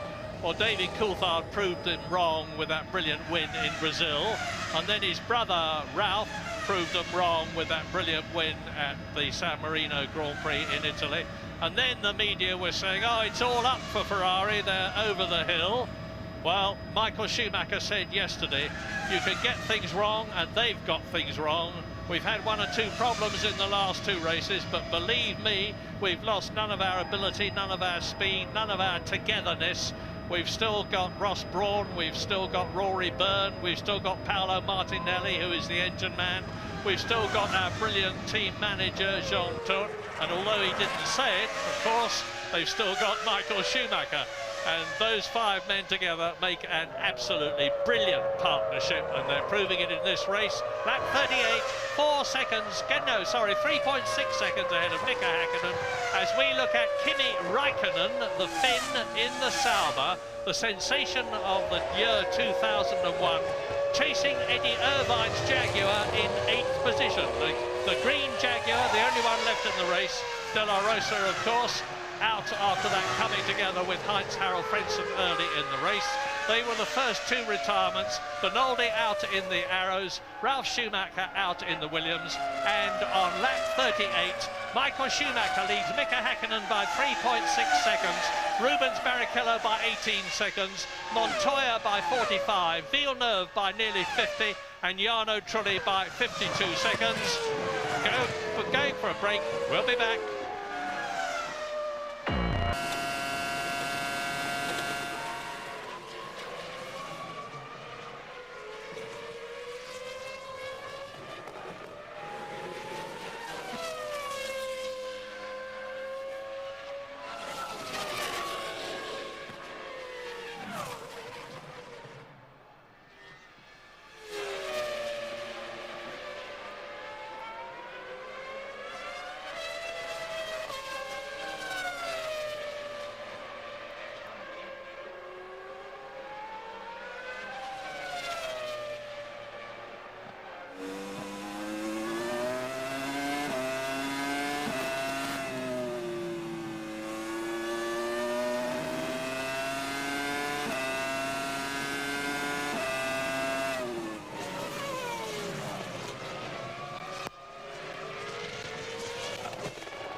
outskirts of Barcelona, Spain. It is lap 40 out of 65, just about 2/3 race distance. And still, Michael Schumacher, Ferrari, leads Mika Häkkinen, but by an increased margin. It is now 3.3 seconds, with Rubens Barrichello 20 seconds back from Schumacher in third position. Ferrari leads, McLaren second. Barrichello is in third place, still ahead of Juan Pablo Montoya's Williams BMW in fourth position. Jacques Villeneuve is fifth for BAR, looking as though he might score his first points of the season. Jarno Trulli is sixth for Jordan, making no impression at all on Villeneuve in front of him. And Nick Heidfeld is seventh. Now there is a battle going on further back, because David Coulthard is now 10th, having started 22nd and fought his way up through the field. There have been retirements, of course. Frentzen and De La Rosa collided. Bernoldi went off. Ralf Schumacher went off. There are 4 retirements, as a result of which there are 18 cars left in the race. Jenson Button has been lapped twice in the Benetton Renault and is 18th. And that is Mika Häkkinen. Yes, if you missed the start of the race, you'll need to know that David Coulthard stalled on the dummy grid, and then at the start of the race managed to trip over Bernoldi in turn 3 or 4, lost his front wing, so had to make a lengthy stop.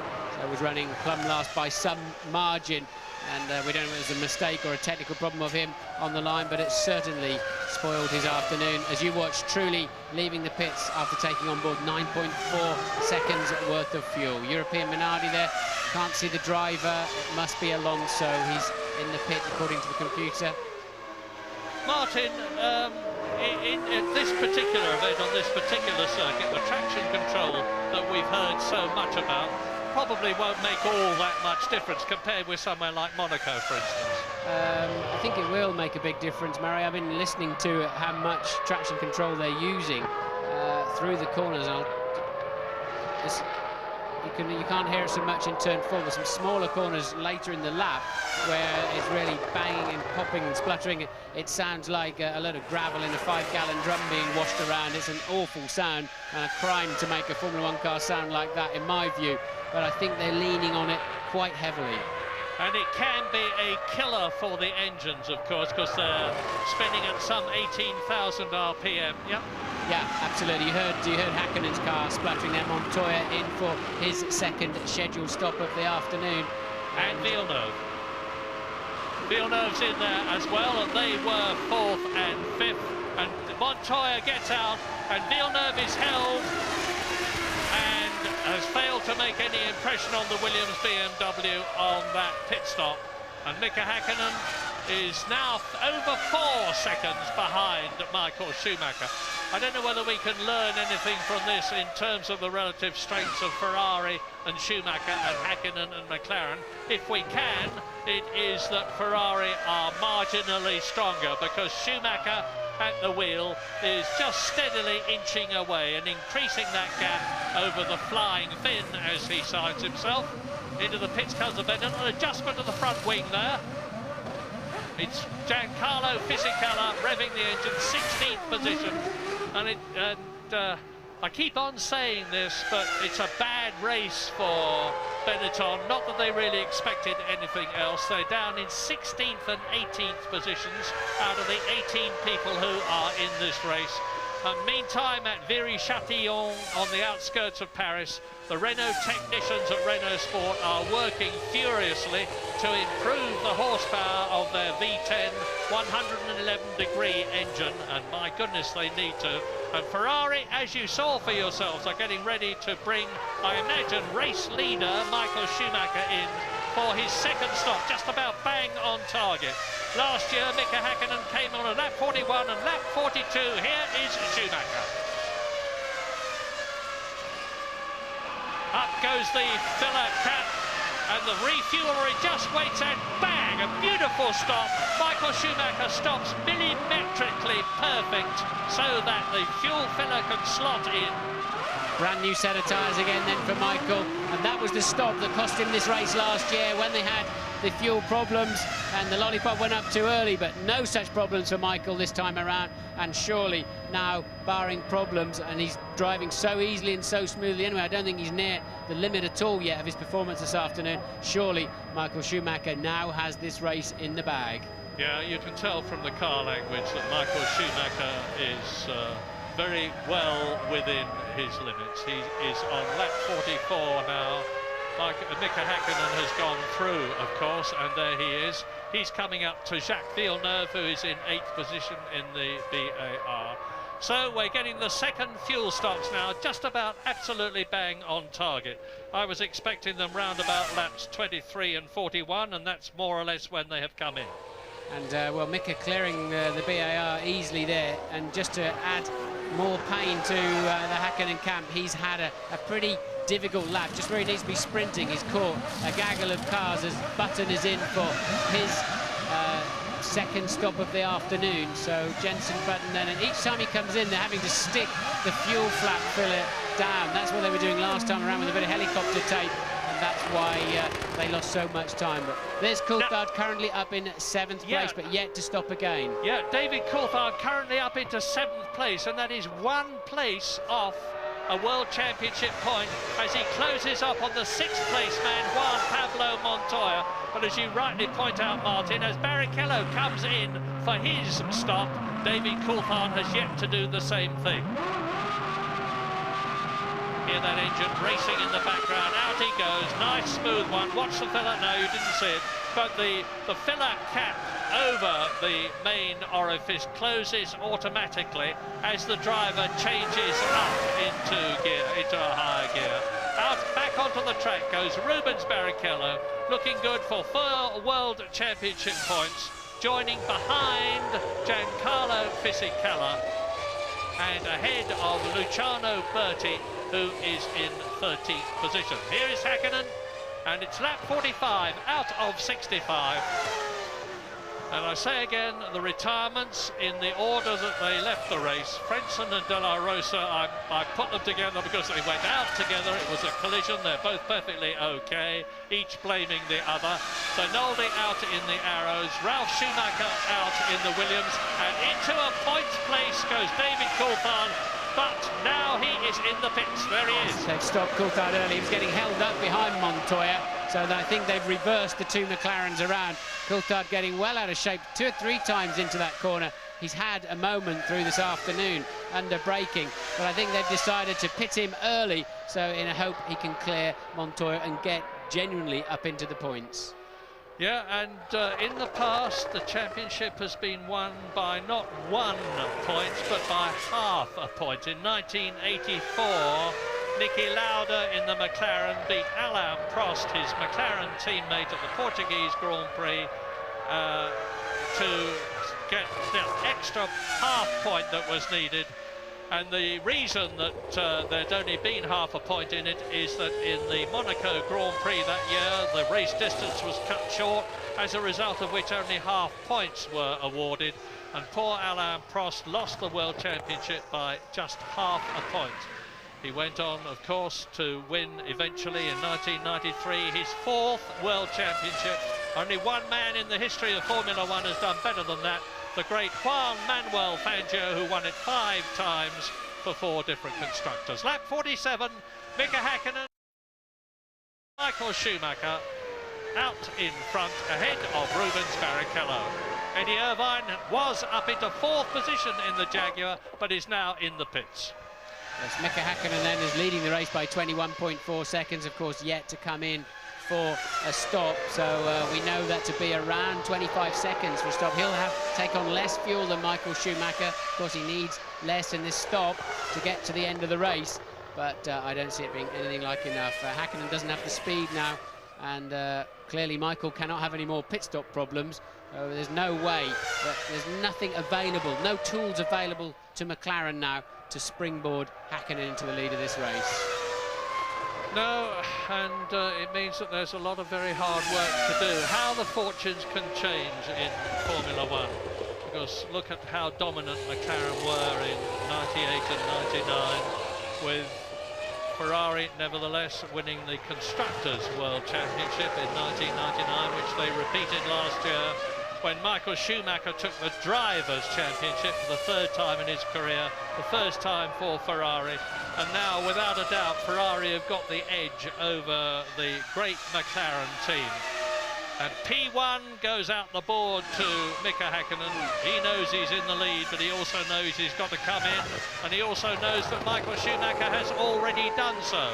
The lead now is just a whisker under 23 seconds. Mika Häkkinen leading the Spanish Grand Prix on lap 48. Not entirely sure I understand McLaren's philosophy this afternoon, in that clearly Mika Häkkinen is always going 3 to 4 laps longer than Michael Schumacher, therefore carrying more fuel, a heavier car almost all afternoon.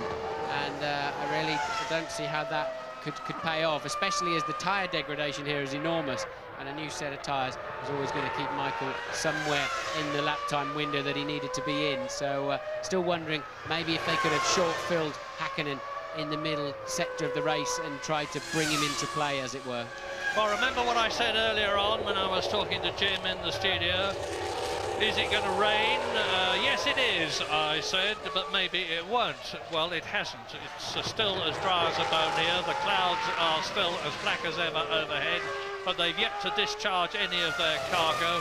It was a beautiful day on Thursday when we came here. It was excellent on Friday, the first day of practicing. It was excellent yesterday for practicing and qualifying.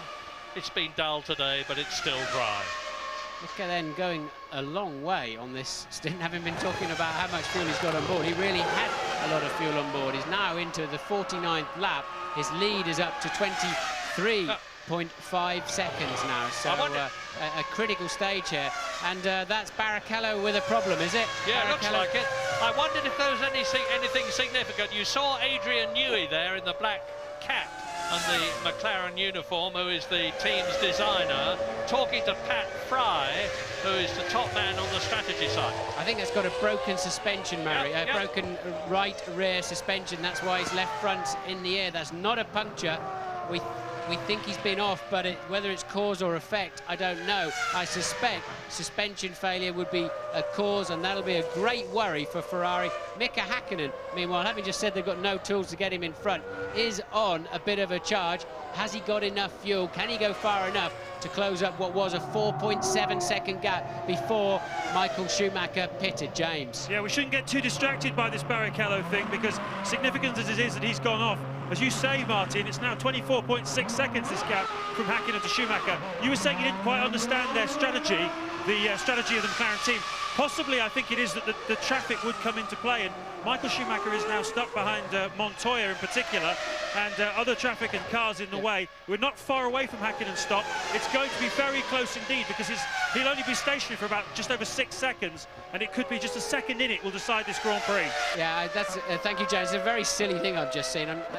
They've changed the tyres of Barrichello's, but surely it's a failure. It's a rear suspension failure, not just a question of a puncture, and they've sent him on his way again. Yeah, I wondered. I wondered whether we were seeing Eddie. I wondered whether that was a replay, Martin. Oh, Eddie Irvine out of the race. Eddie Irvine in the Jaguar retires. His teammate Pedro Dalla Rosa has already done so. Eddie Irvine, who was in an excellent for the Jaguar team this year, 8th position. He's finished in 11th place, and that's the only race he finished in Australia. But meantime, Mika Häkkinen is going quicker than ever as his fuel load decreases, and he puts the hammer down, and I can see the McLaren mechanics out in the pit lane now. Without a doubt, Mika Häkkinen is going to be coming in at the end of this lap, and he does so. Mika Häkkinen in, and he comes in with a 26-second lead. It's going to be mighty close. Yes, it is. I don't know what's going on with Michael Schumacher out there, but James, tell us through about the pit stop. Fantastic atmosphere down here. It's just come towards McLaren in literally the last 2 laps. Michael Schumacher's just dropped off the pace.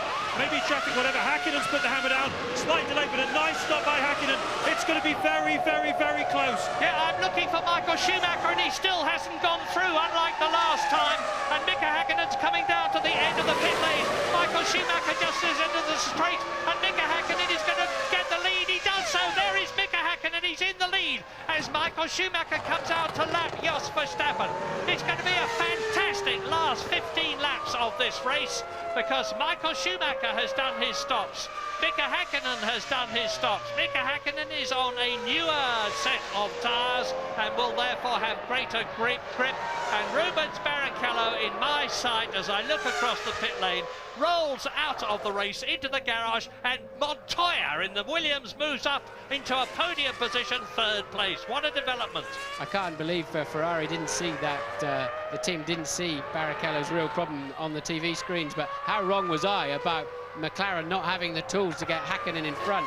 And I really don't know what happened to Michael's laps. He had 2 or 3 very, very slow laps. It must have been through the traffic. Meanwhile, Mika had got a lot of fuel on board, did put on a big spurt, and it's, as James said, over the course of 2 or 3 laps, this race just completely turned around. Yeah, the last race Mika Häkkinen won was the Belgian Grand Prix last year. He's gone through Italy and America and Japan and Malaysia and Australia and Malaysia again and Brazil and San Marino without a victory. Is this going to be the one that breaks the position for him? Well, he's in the lead now. You can look back down the track and see Michael Schumacher. The gap was 3.5 seconds. Now they've completed a lap after Mika Häkkinen has done his stop, and we will start to see whether Schumacher can make up any ground. It is lap 52. It is a 65-lap race. Montoya is 3rd. Villeneuve is 4th. Trulli is in 5th place. Nick Heidfeld looks as though he is going to score another point this season. He's already finished in 3rd place in Brazil, 4th place in Australia. He is in 6th position for Sauber at the present moment as you look at this replay of Rubens Barrichello with his left front wheel up in the air. Now, I wondered, Martin, when we saw him go off, whether it was a replay and that might have caused the problem before he came into the pits. No, well, I don't know. I didn't see the full sequence. That's a replay of Irvine's Jaguar and blowing up. He parks it right underneath the stand of the team bosses, so they'll smell the oil burning, unfortunately. Steps out, walks directly into his garage. Didn't see the Barrichello sequence, other than we saw him get out of shape under braking. I'm pretty sure that it's the rear suspension failure that put him off the road. And meanwhile, Michael Schumacher's pace has definitely slowed down. Michael Schumacher lapping nowhere near what he was before, some 1.4 seconds slower than his fastest lap of the race at the moment. So the next question is, can David Coulthard, who is in 7th place, catch and pass Nick Heidfeld? He's lapping about 1 second a lap faster than the German, but he's 6 seconds behind him. It could well be that David Coulthard will be in the pits. We're leaving Spain, but as ever, we will be returning.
look at this. Mika Häkkinen leading the Spanish Grand Prix on lap 55, and he has just lapped Jarno Trulli, who is in 5th place, as we join Louise Goodman. Who's with Eddie Irvine. Eddie, we saw your engine failure. Disappointing for you because you've had a strong afternoon up till then.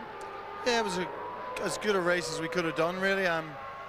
We're just too slow, you know, really. If you qualify 13th at this place where you're limited on strategy and overtaking is impossible, to do well is pretty difficult. With a great software guy for the start, I can't claim a good start anymore. So some anonymous person in the Cosworth truck did a good job today, and I made up a few places there, and then we had the right strategy for our situation. We just need to make the car quicker so we qualify closer to the front, and then we can do something. Thanks, Eddie. And to cheer everybody up at the Catalunya circuit, the sun has broken through. You are seeing sunshine on the tarmac now, especially in the start and finish area, which Mika Häkkinen is approaching to go through and complete his 55th lap into lap 56 in the 65 lap race, leading Michael Schumacher by an increased margin of nearly 7 seconds. That is Montoya, who is 3rd, 3 seconds ahead of Villeneuve. Michael Schumacher then now some 2.5 to 3 seconds a lap slower than his new lap record of a 1:21.1 earlier in the race. So at a crucial stage, just around the pit stop area, Schumacher's got a problem. I can only speculate maybe the team have told him to slow down a bit because we've seen his teammate Barrichello have a suspected suspension failure. And quite clearly, Michael all of a sudden is on a cruise. I can't see any problem with his car, can't hear any particular problems. I was looking at the tyres, wondered if he'd picked up some blisters with those very fresh tyres, pushing them hard. His tyres look absolutely fine too, so we don't know what Michael's problem is, but it's surely lost him this race. Well, you're looking at Juan Pablo Montoya, who in his 5th Formula One Grand Prix of his career looks as though he's not only going to finish the race, but in the process finish on the podium in 3rd position and score 4 World Championship points, the first points of his career. He failed to finish in Australia, Malaysia, brilliantly led in Brazil until he was taken out by Jos Verstappen, and failed to finish at the San Marino Grand Prix at Imola. Well, he's on lap 57 now. It's a 65 lap race, so there are 8 laps still to go of this 3-mile circuit, 24 miles about, and James Allen has got news for us from the pits. Yeah, I'm standing down here with waiting for Rubens Barrichello. He's just finishing off an interview with somebody else. I'm going to try and find out from him if he has any idea. Rubens, can you tell us, first of all, what your problem was? Was it suspension failure? Yeah, I had a suspension failure. I thought it was a puncture because I came in for that, and they changed the tire, and it was just like that. When I braked for 10.7, the car went just straight, and I would say the rear suspension let me down. At the same time, Michael's pace dropped off by about 2 seconds a lap. It's handed the lead to Häkkinen, and now Michael is lapping in the 1:24s. Have the team told him to slow down because of your problem? Well, I haven't spoke to Ross, but we're very much together on the team, and so whatever happens to Michael, Ross let me know, and I always try to change things around. So I would say that could be the reason why. Thanks very much, Rubens. Well, Rubens' 2nd retirement in 5 races this year. He failed to finish in his home country of Brazil, but the bitter disappointment for him. And Michael Schumacher there has just lapped Luciano Berti for the 2nd time. Berti in his first race for Prost has Mika Häkkinen leading the race now by over 12 seconds. Goes into another lap in the closing stages of the Spanish Grand Prix, which certainly looks as though it has seen a turnaround in the constructors' fortune.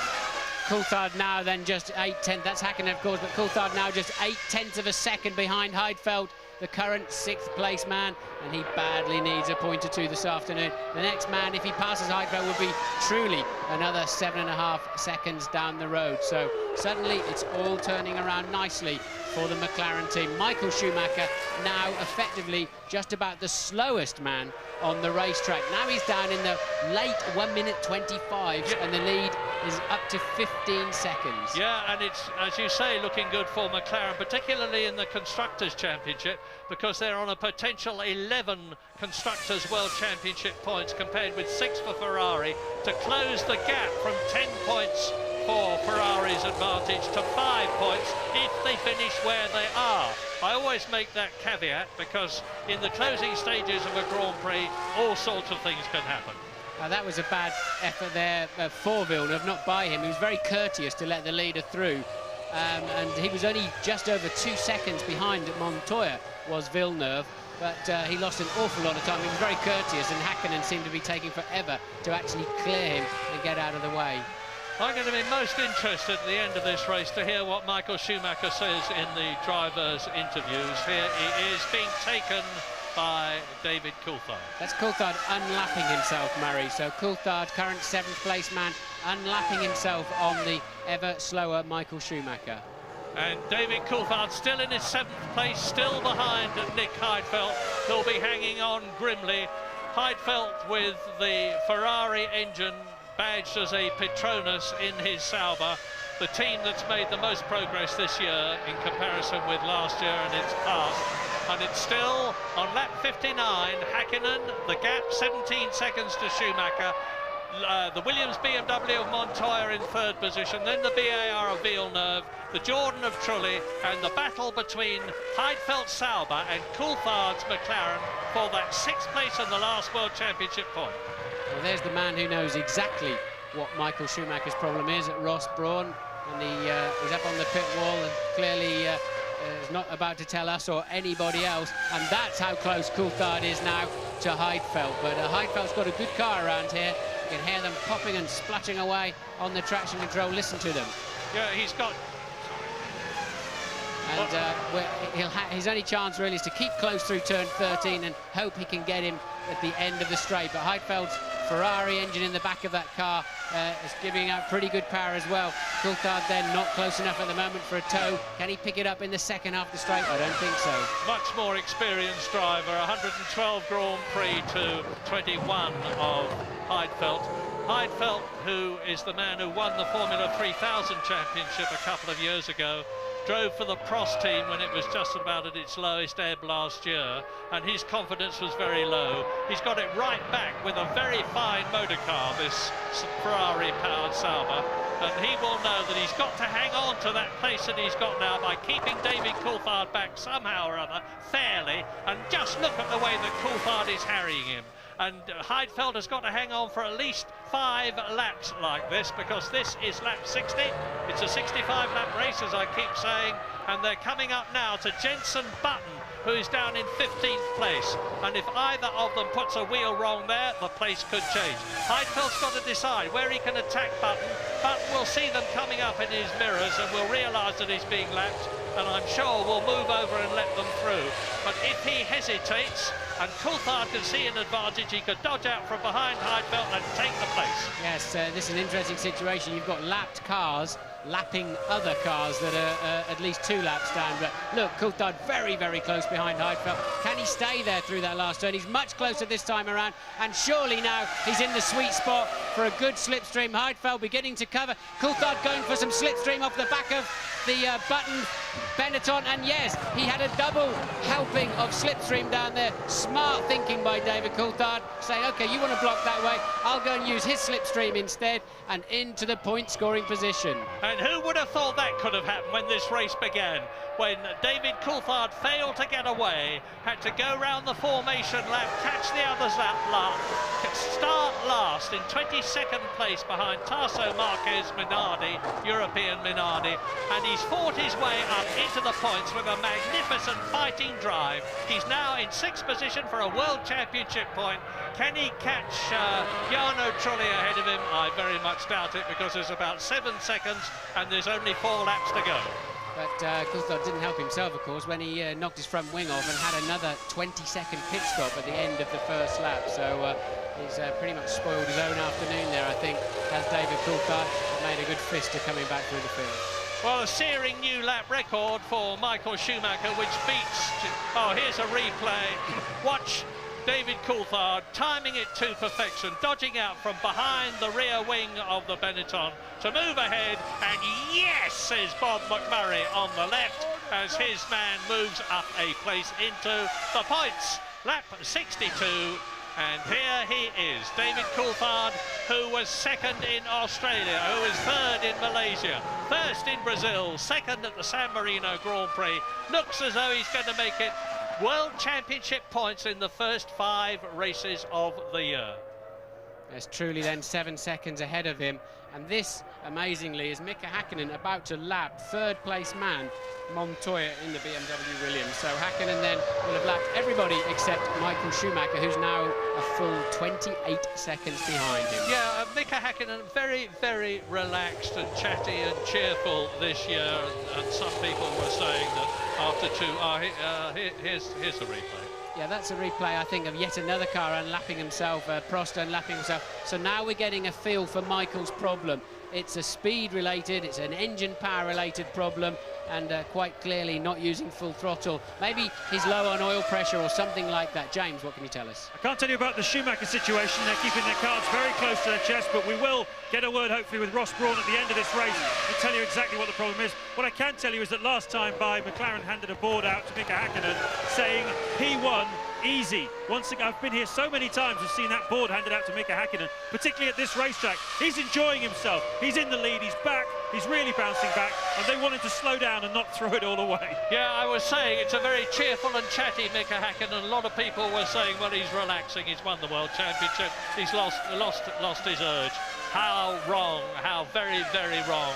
No question of that at all. He's fighting as hard as ever. He's on his 63rd lap now, just 2 laps to go, and he's going to walk this race. Michael Schumacher is not in danger of losing his second place if he can finish the race, because Montoya has been lapped and is 56 seconds behind the race leader and 24 seconds behind Michael Schumacher.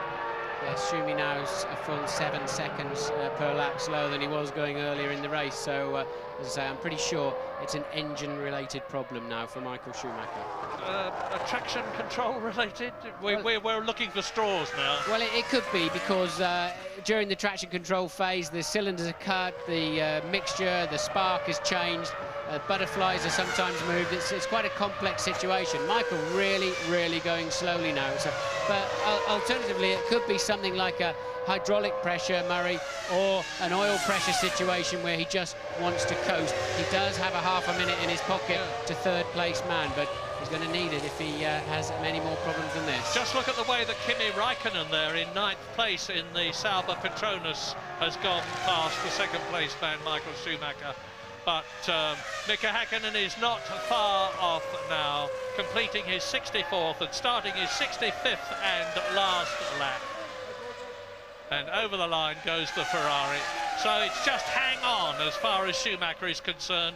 He knows that if he can just finish this race, he's going to have done the next best thing to winning, and that's to finish in second place and get the 6 World Championship points that can matter so much. That's Nigel Stepney, the man who Schumacher hit last year, nearest to the camera. And then down the road, down the gantry of the Ferrari, some very calm but no doubt very worried people, because they know that he's got to hang on for that last 5 laps or so.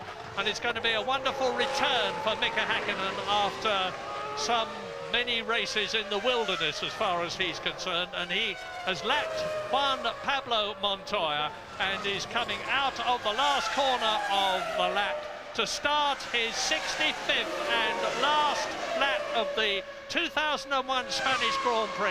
This is the man, Mika Häkkinen, who won in 1998, 1999, and last year. If he can just do this last 2.5 miles or so, he is going to have won this race 4 years in He's succession. slowing down, Murray. I thought I heard it rattling as it came past the pits last time. Mika Häkkinen is slowing right down. Is he out of fuel? Oh, this could be absolutely fantastic. He's got to finish this last lap. Meantime, Michael Schumacher at reduced speed will be closing up on him, and there is Schumacher starting his last lap as Mika Häkkinen tours. Is he going to stop? Is Michael Schumacher in the last knockings of the race as Häkkinen looks down into the cockpit? Sparks coming out of the back of... I thought I saw a couple of sparks, yes. So it is a pure mechanical problem for Häkkinen then, not a shortage of fuel. Häkkinen, I do not believe, will get over the finish line. And Adrian Newey looking there, and bang, the engine engine's gone, and David Coulthard had the same sort of thing happen this morning in the warm-up. It was a hydraulics problem, and on the very last lap of the Spanish Grand Prix, Michael Schumacher looks as though he's going to go through and take another win. What an incredible situation. It would be his third, and Mika Häkkinen has pulled off. Michael Schumacher has just got to get there. He goes into the lead. Wow, my goodness, an incredible finish. Mika Häkkinen had got the race in his pocket, only to be denied it. And look, this looks like a repeat of his situation at the Italian Grand Prix at Monza. He's going to get out of the car. No, Mika Häkkinen waves to the crowd. This sort of thing happens in motor racing, and it has happened to him, and he has taken it magnificently. Michael Schumacher doing something I've never seen him do before. Wave to the crowd, and Michael Schumacher wins in Spain for the third time to increase his World Championship lead. What an unbelievable finish. Martin. I'm just wondering if Häkkinen can still score some points. Remember, he'd lapped everybody up to third place man. Some of those will be able to recover that lap. Where will Mika Häkkinen still be able to finish? It was the final lap of the race, and still waving at the crowd. We're waiting then for Montoya. He surely will finish second. Yes, Montoya will have unlapped himself. So second place man then Montoya, and I'm sure Villeneuve, Trulli, and probably Coulthard can all come through too. Häkkinen may score no points whatsoever. Good news for Michelin. I've talked about the Bridgestone-Michelin battle on the tyre front. And Juan Pablo Montoya takes second position, his first podium place for Williams and BMW. Over the line goes Villeneuve third, Jarno Trulli is fourth. David Coulthard has got 2 World Championship points by finishing in 5th position. And no, Mika Häkkinen does not score a point because Nick Heidfeld takes 6th place in the Sauber. Yes, Häkkinen was 2 laps ahead of everybody from Verstappen in 12th place backwards, and of course Michael then trailing so far behind. Michael was not going to clear the line and prevent others from finishing the race by winning it at speed. So Michael limping home to another Grand Prix victory. Yeah, what a lovely bloke Mika Häkkinen is. He's taken that bitter reverse of his fortune stoically, almost humorously, certainly very good-heartedly and good-naturedly. Helmet off, waves to the crowd, smiles at them. He will live to fight another day. But bad news for Mika Häkkinen because he failed to finish in Australia, he failed to finish in Brazil, he's failed to finish here in Spain, and James Allen has news. Well, I'm down here with Ross Brawn. You've just been talking with Michael on the radio. What were you saying? Well, we were a bit mystified during the race because it was going so well up until the middle. I knew they were going to come in around lap 50, but our prediction showed we should have been okay because the laps Michael was able to do in the middle of the race would have been more than enough. But he had a terrible problem with the third set of tyres, a very bad vibration, and he just couldn't respond. So it was our lucky day today. You could say that again. I mean, that last lap was just unbelievable. I bet you thought that wasn't going to happen. Well, I've been there before. Gerhard lost Hockenheim in the Benetton in the last couple of laps. The engine blew up. I mean, until you get over the line, it's not finished. And I heard Mika go past, sounding very bad. So I couldn't believe it, no, but you take it when it comes. You can't be born good, be born lucky, Ross. Well, what does that picture in the background remind you of? It reminds me of Nigel Mansell driving the Williams with the great Ayrton Senna sitting on the side pod being transported home after he had retired from the British Grand Prix. But this time it's David Coulthard who finished a brilliant 5th, having started 22nd, taking his teammate Mika Häkkinen, who lost the lead on the very last lap to the man you are looking at, Michael Schumacher, a brilliant victor. Yes, ironically, as I said, Michael's lack of pace at the end and enabled many of those people, we saw them all unlapping themselves, allowed them to carry on and finish the full quota of laps, and it cost Häkkinen because he actually finished the race 9th, albeit on the side of the road.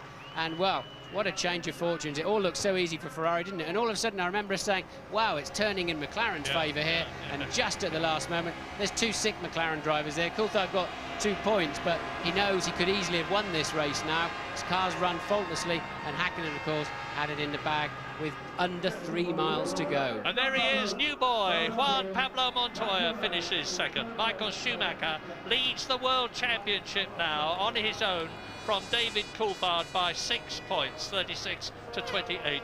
Rubens Barrichello is still in 3rd position, and Ralf Schumacher is still in 4th place.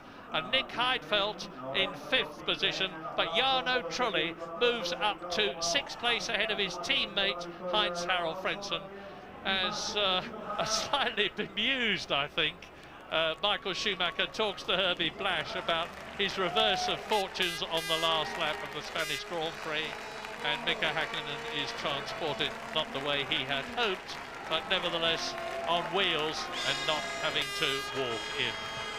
And you can see some very, very happy fans there. The Spanish Grand Prix, after one of the most amazing reversals of fortune I have seen for a very long time, won by Michael Schumacher, laughing his head off, talking to Sean and Lacey. The top 6 places: Schumacher, Montoya, Villeneuve, Ferrari, Williams, BMW, BAR. A good finish for Jacques Villeneuve, and those are his first points of the year. In 4th position, the Jordan of Jarno Trulli. David Coulthard gets those 2 World Championship points, and both the McLarens finish in the points for the Constructors' Championship to close the gap on the leaders Ferrari, and Nick Heidfeld takes 6th place. Yes, Hakkinen didn't finish in the points, of course, Murray, but Coulthard with a couple of consolation points. And, well, Mika just seems actually pretty happy with life, doesn't he? He put a good show on today, really his first strong, properly strong Mika Hakkinen-style race of the year. And I'm just surprised, though, that he's not a little bit more gutted, I think, is the word I was expecting to have to use when we saw him take his crash helmet off. Really nice to see the good fellowship that exists between them, and hats off to Mika Hakkinen for taking it so very, very well. So I think King Juan Carlos will almost certainly be presenting the trophy to the race victor, Michael Schumacher. The King of Spain is a very keen motor racing enthusiast. I remember earlier on in this program we showed him presenting the trophy to James Hunt in 1976. It is indeed going to be His Majesty that presents the trophy, and the winning constructor will get his trophy from Marc de Petta. And I wonder who's going to turn out for Ferrari to take the Constructors' Trophy. Will it be Ross Brawn? Will it be Jean Todt, who is the team manager? Ferrari now lead the Constructors' Championship still, of course, by, and I was surprised to see this because my mental arithmetic said it was going to be much better, from McLaren. 50 points for Ferrari, 32 for McLaren. Onto the top step of the podium goes Michael Schumacher. Jacques Villeneuve on the right, up there for the first time for a very long time, and Montoya up there for the first time ever.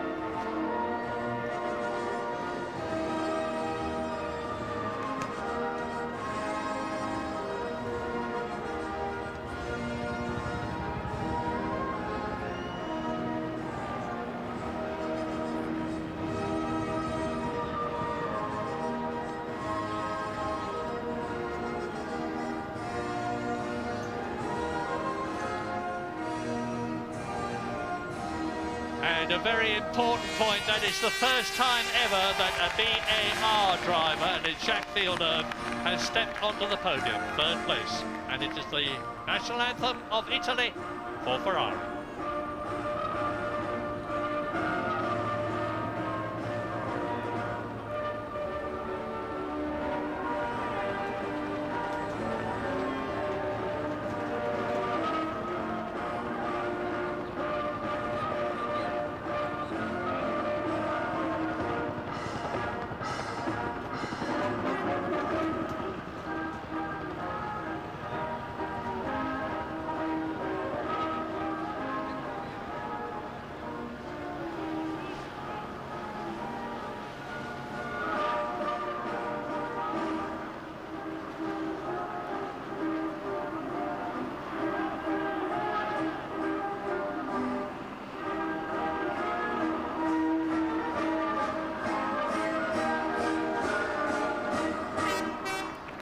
Michael Schumacher's 47th World Championship victory. The man who's won the most ever, Alain Prost, 51. Michael Schumacher is getting closer and closer to being the all-time great in terms of victories. He's now scored 714 World Championship points, 84 behind the record of Alain Prost, as he lifts a magnificent trophy, knowing that that other record could soon, in the comparatively near future, fall to him too.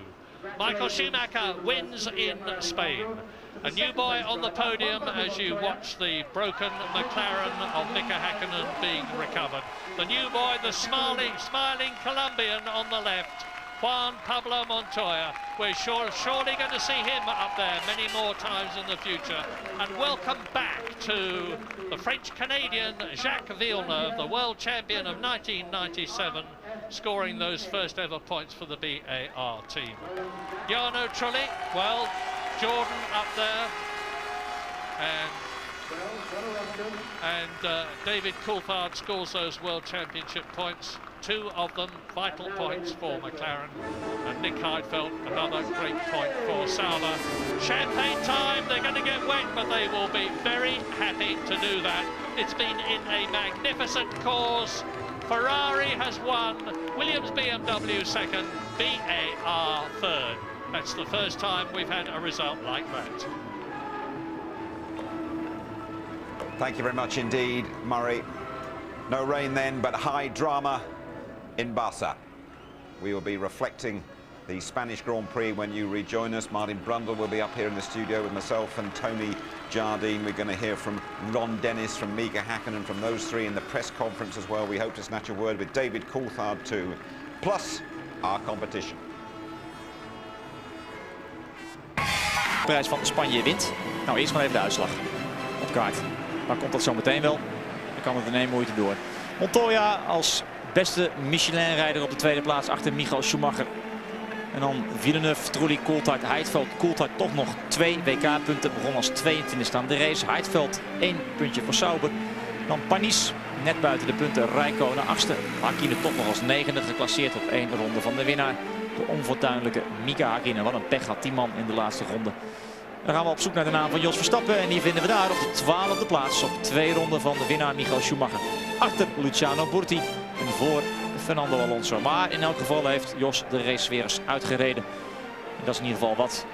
Daarmee hebben ze toch weer kostbare informatie vergaard voor de komende races. Dit zijn de uitvallers. Het begon met Frenz en de La Rosa. Toen Bernoldi, Ralf Schumacher. En vervolgens Irvine en Barrichello.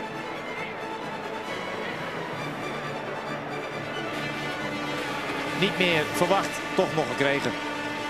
De overwinning in de grote prijs van Spanje. De derde keer dat Michael Schumacher hier wint. En daarmee komt hij dus op gelijke hoogte met Häkkinen, Jackie Stewart, Nigel Mansell en Alain Prost. Goed, wie voorspelde dat Michael Schumacher de grote prijs van Spanje ging winnen? Dat is Ronald, leuke naam, van Soest uit And it's welcome to the top 3 finishing drivers of a truly remarkable Spanish Grand Prix 2001. It's Michael Schumacher, Juan Pablo Montoya and Jacques Villeneuve. Michael, explain how you felt as you went past Mika on that last lap. Simply sorry, because I mean, we both have done, I think, a very good race, very entertaining until the last pit stop. Then he jumped me at the last pit stop because he did a better last section in his second pit stop, and I was a bit in traffic and having some little trouble on top. But anyway, he's done we have done a great race. Remembers me back to old days in last year, and seeing him then retiring just in the last lap, 5 corners or whatever to go to the end, it's I mean, it's shocking because he's really done everything right, and then something like this. I'm sorry for him. I went to see him because it's not a way you like to win a race, honestly, but then sometimes it happens. I mean, in racing it has happened to me, and it has happened now to Mika, so that's the way it goes sometimes. Now, you mentioned you had some problems after the second stop. You were losing about 3 seconds a lap. What were the problems? I had a huge vibration, most likely in the tyres, and I was thinking the tyre was delaminating, and I was obviously very careful, especially down the straight. I was going very slow and not to risk anything, maybe a tyre explosion or whatever. we had enough of a gap, and we were thinking maybe to come even in and to have another pit stop for changing tires, but then it stopped at a certain point to increase, and I thought it's then just for the last couple of laps it's safe to continue, which it was, but still it was a worry until the end. Hey Michael. Juan Pablo Montoya, welcome to the press conferences. How did it feel to stand on the podium and see the Colombian flag being raised on a Formula One podium? I think it's really exciting, you know. The first 4 races have been very hard for me. We've been some competitive and some not so much. Here, you know, I wasn't expecting to be in the podium really. I started 11th and the start was really good and moved me a lot of places up, and then just kept pushing all day long. Now, was that a launch control start or a Juan Pablo Montoya start? I was launch control. And during the race itself, I mean, did you manage, because you're saying all week you've had problems getting the car settled around this circuit, was it much better in race trim? It was a bit better, but it wasn't like massively different. You know, the car was quite tricky to drive, and you know, compared with with Mike on the McLarens as well, it's, you know, they're in a different league this weekend, and you know, there's a lot of work to be done for the next race. Thank you. Jacques, welcome back to the podium in the conferences. First time since 1998, the first podium for BAR. You must be absolutely delighted. Yeah, it's great. The whole team, everybody in the team has worked really hard for the last 3 years. And the beginning of this season has been really, really hard. And to finally get a podium is great. I think it's the boost that everybody was needing. Now, obviously, the couple that dropped out. Where do you feel the true level of performance of BAR is at the moment?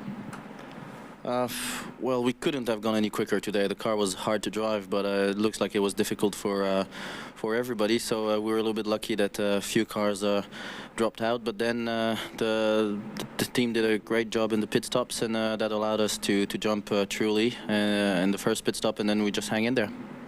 Thanks, Jacques. Michael, you had a problem today. You had a problem in Imola. You had a setup problem back in Brazil. You managed to pull off a superb victory, but are you slightly concerned about these issues and reliability problems creeping into the team?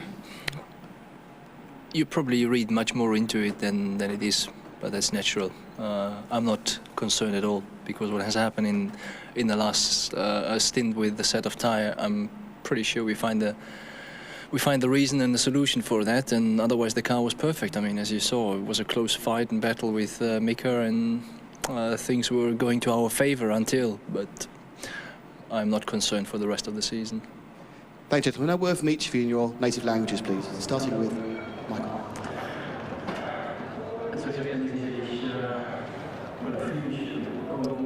Wat voelde Michael Schumacher toen hij Mika Häkkinen voorbij rijdt in de laatste ronde en daar Mika Häkkinen langs de baan zag staan? Ja, het speet hem zeer. Hij zegt maar, het is mij ook wel eens overkomen in het verleden. En ja, het overkomt elke rijder wel een keer in zijn loopbaan. En helaas was het vandaag het geval voor Mika Häkkinen. Hij vond ook dat hij meteen aan hem toe moest gaan om hem in ieder geval eventjes de hand te schudden. En hem te zeggen dat hij liever niet zo had willen winnen. En dat eigenlijk Häkkinen de zege verdiende. Maar zo kan het dus soms gaan. En vandaag pakte het dus uiteindelijk toch goed uit voor Michael Schumacher. Die toch wel ja, wat bange momenten doormaakt in zijn Ferrari. Want het zat helemaal niet goed met die laatste set banden. Ze overwogen zelfs nog even een 4e pitstop. Die marge hadden ze, maar de laatste paar ronden ging het toch weer wat beter. En was dat niet meer nodig. En toen toch nog de volle buit gepakt. Montoya zag de Colombiaanse vlag omhoog gaan. Voor het eerst in zijn Formule 1 loopbaan een mooi opwindend moment. Toch is het gat met McLaren en Ferrari hem eigenlijk te groot op dit moment. Dus nog een hoop werk aan de winkel. Maar dit geeft in ieder geval het team van Williams weer moed voor de rest van het seizoen. En het is mooi dat hij zijn eerste punten nu heeft te pakken. Ja, en Villeneuve eindelijk een podiumklassering met BAR. Daar hebben ze het toch allemaal voor gedaan sinds ze 3 jaar geleden in de Formule 1 kwamen. En eindelijk is dan het harde werk beloond. Tuurlijk geholpen door het uitvallen van Barrichello en later Häkkinen. En die goede pitstop die hem voorbij Jarno Trulli bracht in het begin van de race. En dat zorgde ervoor dat Jacques Villeneuve op de 3e plaats eindigde en 4 punten scoorde. En dus voor het eerst een rijder van BAR op het erepodium. Nog een vraagje aan Michael Schumacher. 3 races achter elkaar wat problemen. Maakt hij zich zorgen? Nou, hij maakt zich geen zorgen. Het hoort bij de Formule 1. Als je dan toch nog gewoon winnaar weet te worden, dan is er eigenlijk weinig aan de hand. En ze zullen de boel grondig bestuderen voor de volgende Grand Prix. En dan zal het ongetwijfeld allemaal weer gladjes verlopen bij Ferrari. Dat hier dus middels Michael Schumacher de grote prijs van Spanje heeft gewonnen. En zo kwam er dus een einde aan die mooie race van 3 overwinningen hier in Barcelona van Mika Häkkinen. Dit is het circuit de Catalunya met fans die ook nog even dachten aan de dood van Michele Alboreto, de voormalig Formule 1-coureur. Dat gebeurde allemaal vorige week. Montoya op de 12e plaats zou hij vertrekken. En Hakkinen stond naast deze Michael Schumacher op de eerste rij. Toen nog allemaal lachende gezichten. Michael Douglas en mevrouw Jones zijn echtgenoten. Als aandachtig toeschouwer. En dan het handje omhoog bij Coulthard. Die heeft een probleem. Komt niet weg in de opwarmronde. Moet achteraan starten. Dan blijft Frenzen staan. Die komt dan nog wel weg. Maar ja, dan is iedereen er al voorbij. Een hele goede start van Verstappen. Pakt meteen 5 plaatsen. Dan zien we ook dat Schumacher de leiding behoudt. Dat Ralf Schumacher even opschuift naar de 3e plaats. Maar dan weer wordt ingehaald door Rubens Barrichello. Kijk, daar heeft Barrichello Ralf Schumacher te pakken. Verstappen klimt dan naar de 12e plaats. En hier raken Bernoldi en Coulthard elkaar. Coulthard moet dan binnenkomen voor een nieuwe voorvleugel. Want die hangt onder zijn McLaren. Dat is niet handig. Hier het moment dat Frenzen en de La Rosa elkaar tegenkomen. Touché. Daar vliegt Frenzen eruit. En dan is het ook nog de La Rosa die niet verder kan. En dan balen ze bij het team van Jordan. Die zijn daar getuigen van in de pits. Schumacher aan de leiding voor Mika Hakkinen. Weinig aan de hand dus op dat moment voor Ferrari. En zo ziet zo'n computer eruit. Daar beschikken wij ook over. En Patrick Head ziet dat op dat moment dus Ralf Schumacher op de 3e plaats ligt. En Montoya 6e. Maar daar glijdt Ralf Schumacher van de baan af. Komt even naast de baan terecht. Dan is het afgelopen voor de winnaar van de grote prijs van San Marino. Kan niet altijd feest zijn. Mooi moment. Pitstop. Montoya met Trulli.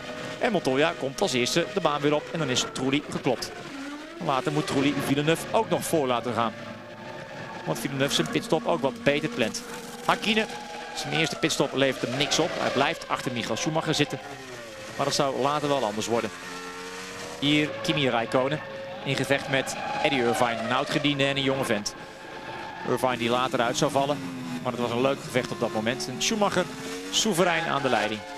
Dan even een uitstapje van Jos Verstappen. Die heel veel problemen had aan de voorkant van zijn wagen. Die zwabberde alle kanten op. Coulthard zit hier achter Juan Pablo Montoya. En wilde wel voorbij. In zijn poging wat verder naar voren te komen. Maar dat lukt niet. En dan een uitstapje van Rubens Barrichello. En dan schrikken ze bij Ferrari. Want wat is er aan de hand? Nou, problemen aan de achterkant van de wagen met de achterwielophanging. Eerste beter geplande pitstop van Mika Hakkinen. Die voor Schumacher de baan weer opkomt. Een paar ronden langer doorgegaan. Seconden per rondje gepakt. En hup, zo heb je de leiding. En dan is Erja nog blij. Daar Eddie Irvine langs de baan. Hij kan het verder vergeten. En dan rijdt Rubens Barrichello op 3 wielen. Zijn linker voorwiel zweeft. Kapotte achterwielophanging. Het wordt donker en grijs, maar het gaat niet regenen. En Montoya gaat op de punten af. Schumacher gelooft het dan verder wel. Die denkt, ik word tweede, ik pak 6 kostbare punten. Coulthard in gevecht met Nick Heidfeld. Inzet is de 6e plaats. En Coulthard pakt Nick Heidfeld. Wat gebeurt hier? Kijk maar, hup, tussendoor steken. Neemt ook nog even achterblijven Fisichella mee. En op dat moment is dat goed voor een WK-puntje. En dan dit moment in de laatste ronde. Zo'n beetje 5 bochten voor het einde. Erja begrijpt het niet. Waarom nou weer uitgerekend? Haarman. En Hakkinen zegt van ja, wat kan ik eraan doen? Ik had eigenlijk moeten winnen. Maar het wordt Michael Schumacher. 10 dure WK-punten kan hij bijschrijven op zijn konto. De morele winnaar in de grote prijs van Spanje was Mika Hakkinen. Maar dat telt niet. Dat lezen we nooit meer terug in de geschiedenisboekjes. Nog even een mooi gebaar van Michael Schumacher. Die dan het feestje kan gaan vieren op het podium met Montoya, de nummer 2. En Jacques Villeneuve, de nummer 3. Derde zege voor Michael Schumacher. Die zijn leidende positie in het wereldkampioenschap weer in zijn eentje heeft. Namelijk 8 punten meer dan David Coulthard. En dat was het verhaal van de grote prijs van Spanje. Over 2 weken zien we elkaar terug. Dat zal zijn in de grote prijs van Oostenrijk. En dan is Tommy er ook weer bij. Nog even de stand in het wereldkampioenschap. U kunt het zelf thuis nog even op uw gemak bekijken hoe iedereen ervoor staat. Tot volgende week. Ik moet zeggen tot over 2 weken. Ik kan niet wachten. Want to sit down and watch the video? Yeah. Well, now that we've got some stuff, we need to really get. I think.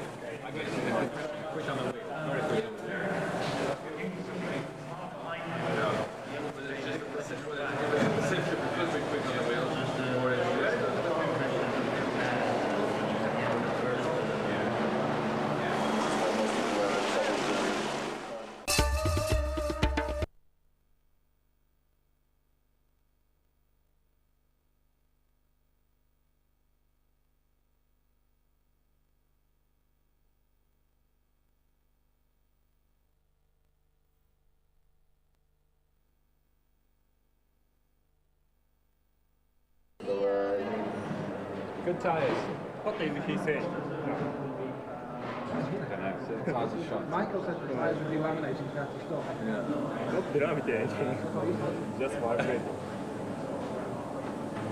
Laminating. Yeah, he said that there was carbon rag showing. Yeah. The tyres. All right, have you been down there? It's on road. Is it? On there. On road, they want to speak to someone technical about our braking system, how it works. It's pretty simple. You press the pedal and this fluid goes round. The pistons come out like that. Yeah. It's pretty straightforward. I think they'll understand.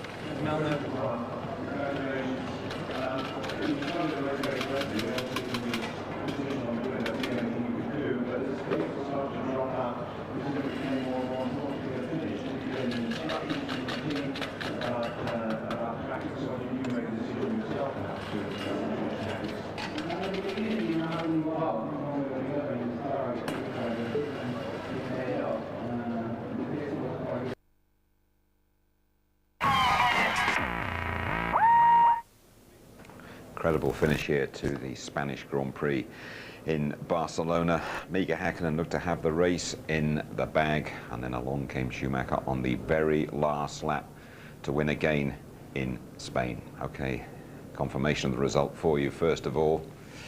Michael Schumacher, 10 out of 10. Juan Pablo Montoya, the Colombian, up there on the podium for the first time in the Williams. Villeneuve, an excellent result for the British-American racing team. 4 points for third place there. Trulli did a spot of powerboat racing with him before the race, didn't we? In fourth place, David Coulthard, a really brave drive from Coulthard, starting right at the back of the grid, but still getting a couple of championship points. And Sauber continuing to do pretty well this season. Nick Heidfeld making his point. And this is how it looks now. There's a gap.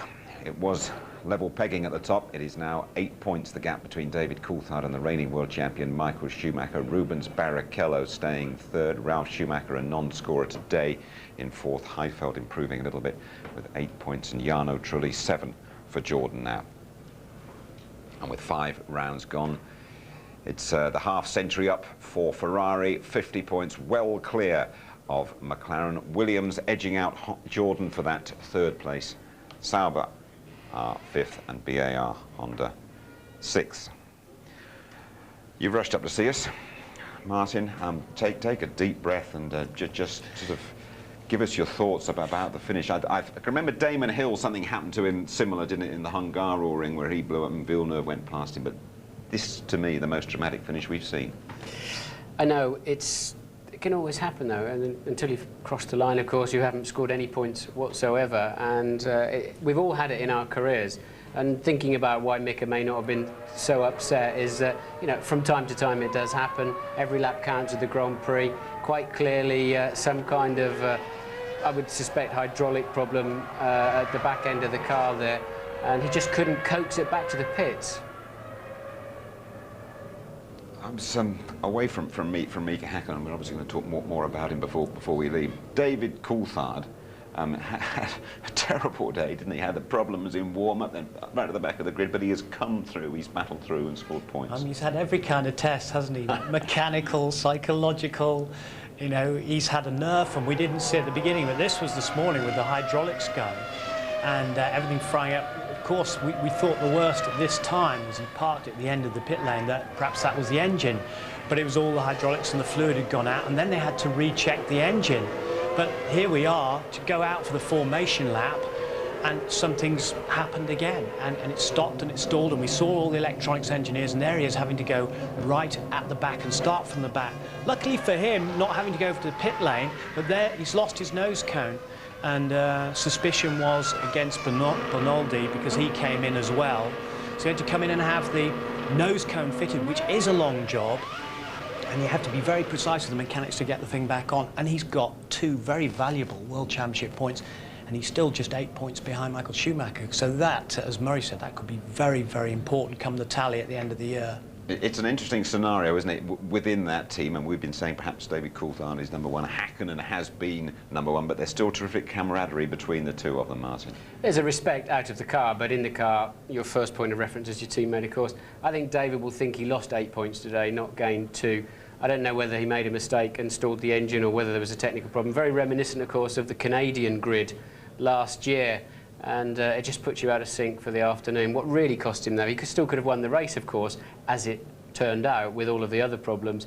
But losing the nose cone effectively then really cost him 10 points today. Yeah, and at the end, Tony, Mika had to sort of thumb a lift back, didn't he? I'm just wondering what it will do to him inside there, because people said this is the race he's going to hit back. Well, I don't think it will do anything to him at all, because he feels more confident about the car. He knows it was a mechanical fault, but you have to look towards the end of qualifying. They made the car better all the time. Okay, so it's a track where he's won 3 races on the trot here, but he will be strong now. Okay, well, let's hear what Mika Häkkinen himself has got to say about his awful experience here. Here he is, chatting to James. Very, very quickly, I've got to ask you, you must be absolutely mortified by that. You've been in racing a long time, but the last lap, 3 miles to go, how do you feel? Yeah, definitely. It's super disappointing. I mean, God damn it, you know. Jesus, you know. Could it be fantastic, fantastic finish for me here, you know. It was going so easy, and I didn't even have to push. I was just more or less cruising, you know, short shifting, braking early, accelerating gently, but it just didn't work out this time for me over here, you know. But it would have been incredible if I would have won this race for 4th time in a row. But it's all right. It's all right. Good for him for giving us his reactions there 4 times in a row. It would have made Mika Häkkinen the most successful driver in the history of the Spanish Grand Prix. Let's hear from Ron Dennis, shall we? Team boss of McLaren. Victory snatched from his team's grasp. Ron, unbelievable drama on the last lap. My heart goes out to you and to Mika, of course. Any idea what happened? Well, as far as we can tell at the moment, and it's a little early, but it looks like we had a clutch failure, but we're not 100% sure. What went through your head when you saw Mika slowing down? I mean, was it expected at all? No, it was without warning. What goes through your head at that time is how many times it's happened before. You know, if you've been in it a few years, and I'm afraid I have, you know, it's never won until it's won, and you know, the pain will come tomorrow, and the disappointment's there for everybody in the company and the team, and you know, you just have to live with it. Take the positive from it. It was a great race strategy. It was nice to outmaneuver Ferrari, and it was an easy win, but this is motor racing. David's picked up a couple of points, but again, a bad day for him. Yes, I mean, I'm afraid it was a bit of brain fade from him on the start line. And again, it's a little premature, but that's as far as we can tell at the moment. But you know, it wasn't one of our greatest days, but you know, we're competitive, and there's a long way to go. Thanks, Ron. Well, he's putting a brave face on it, and all credit to him. Thousands of Finnish fans, by the way, have come to Barcelona to support him. They were chanting down that Ramblas late into the night, weren't they? The Mika Häkkinen chant, and they're going to have to be drowning their sorrows now, I guess. It's just that, as I say, it's the mindset of Mika Häkkinen that interests me after this, and Ron Dennis showing there how painful the blow really was for the team. But it's also the difference between Ron's reaction to Häkkinen and Ron's reaction to David Coulthard. You know, we've said continually here, you know, get behind David Coulthard a little bit more psychologically. You know, Ron says there, you know, a bit of brain fade by him, and then he checked himself and said, well, perhaps it's a bit premature to say that. It could have been electronic glitch easily. You know, he'd had problems with his car from the morning. You know, he'd been on the 2nd row of the grid. I think they should get behind him equally. Not just with the equipment, but up there as well. Come onto his side of the garage every now and again. You always see Ron and Adrian Newey on Häkkinen's side of the grid. He knows he's got all that strong psychological support from them mentally as well as technologically. Okay, Tony, thank you very much indeed. We hope to be having a word with David Coulthard before we leave you. But now let's go down to the press conference, shall we? Where the top 3 in the Spanish Grand Prix are waiting to talk to us. Michael, to jump truly in the first pit stop, and then we just hang in there. Well, Martin, he won here in 97. He was the world champion. Seems to change his look, the way he looks. Hair changes, beard changes, but good to see him back up there. He's had a solid drive, didn't he, all day. We didn't mention much about him. It wasn't spectacular, and as Jack magnanimously pointed out, he actually was a bit lucky in a way. He's had better drives than that, better days, and when he could have raced to the podium. But nonetheless, well deserved. They kept the car going. solid drive from him, and he was keeping Montoya on his toes as well. Juan Pablo Montoya. I mean, Ralph Schumacher won for Williams last time out. Montoya on the podium this time. Terrific for them. He's a great racer. He's not a great qualifier yet. He's got one heck of a lot to learn in that department. But he's got a lot of fans here. His girlfriend's Spanish. You've seen a lot of Colombian flags being waved around.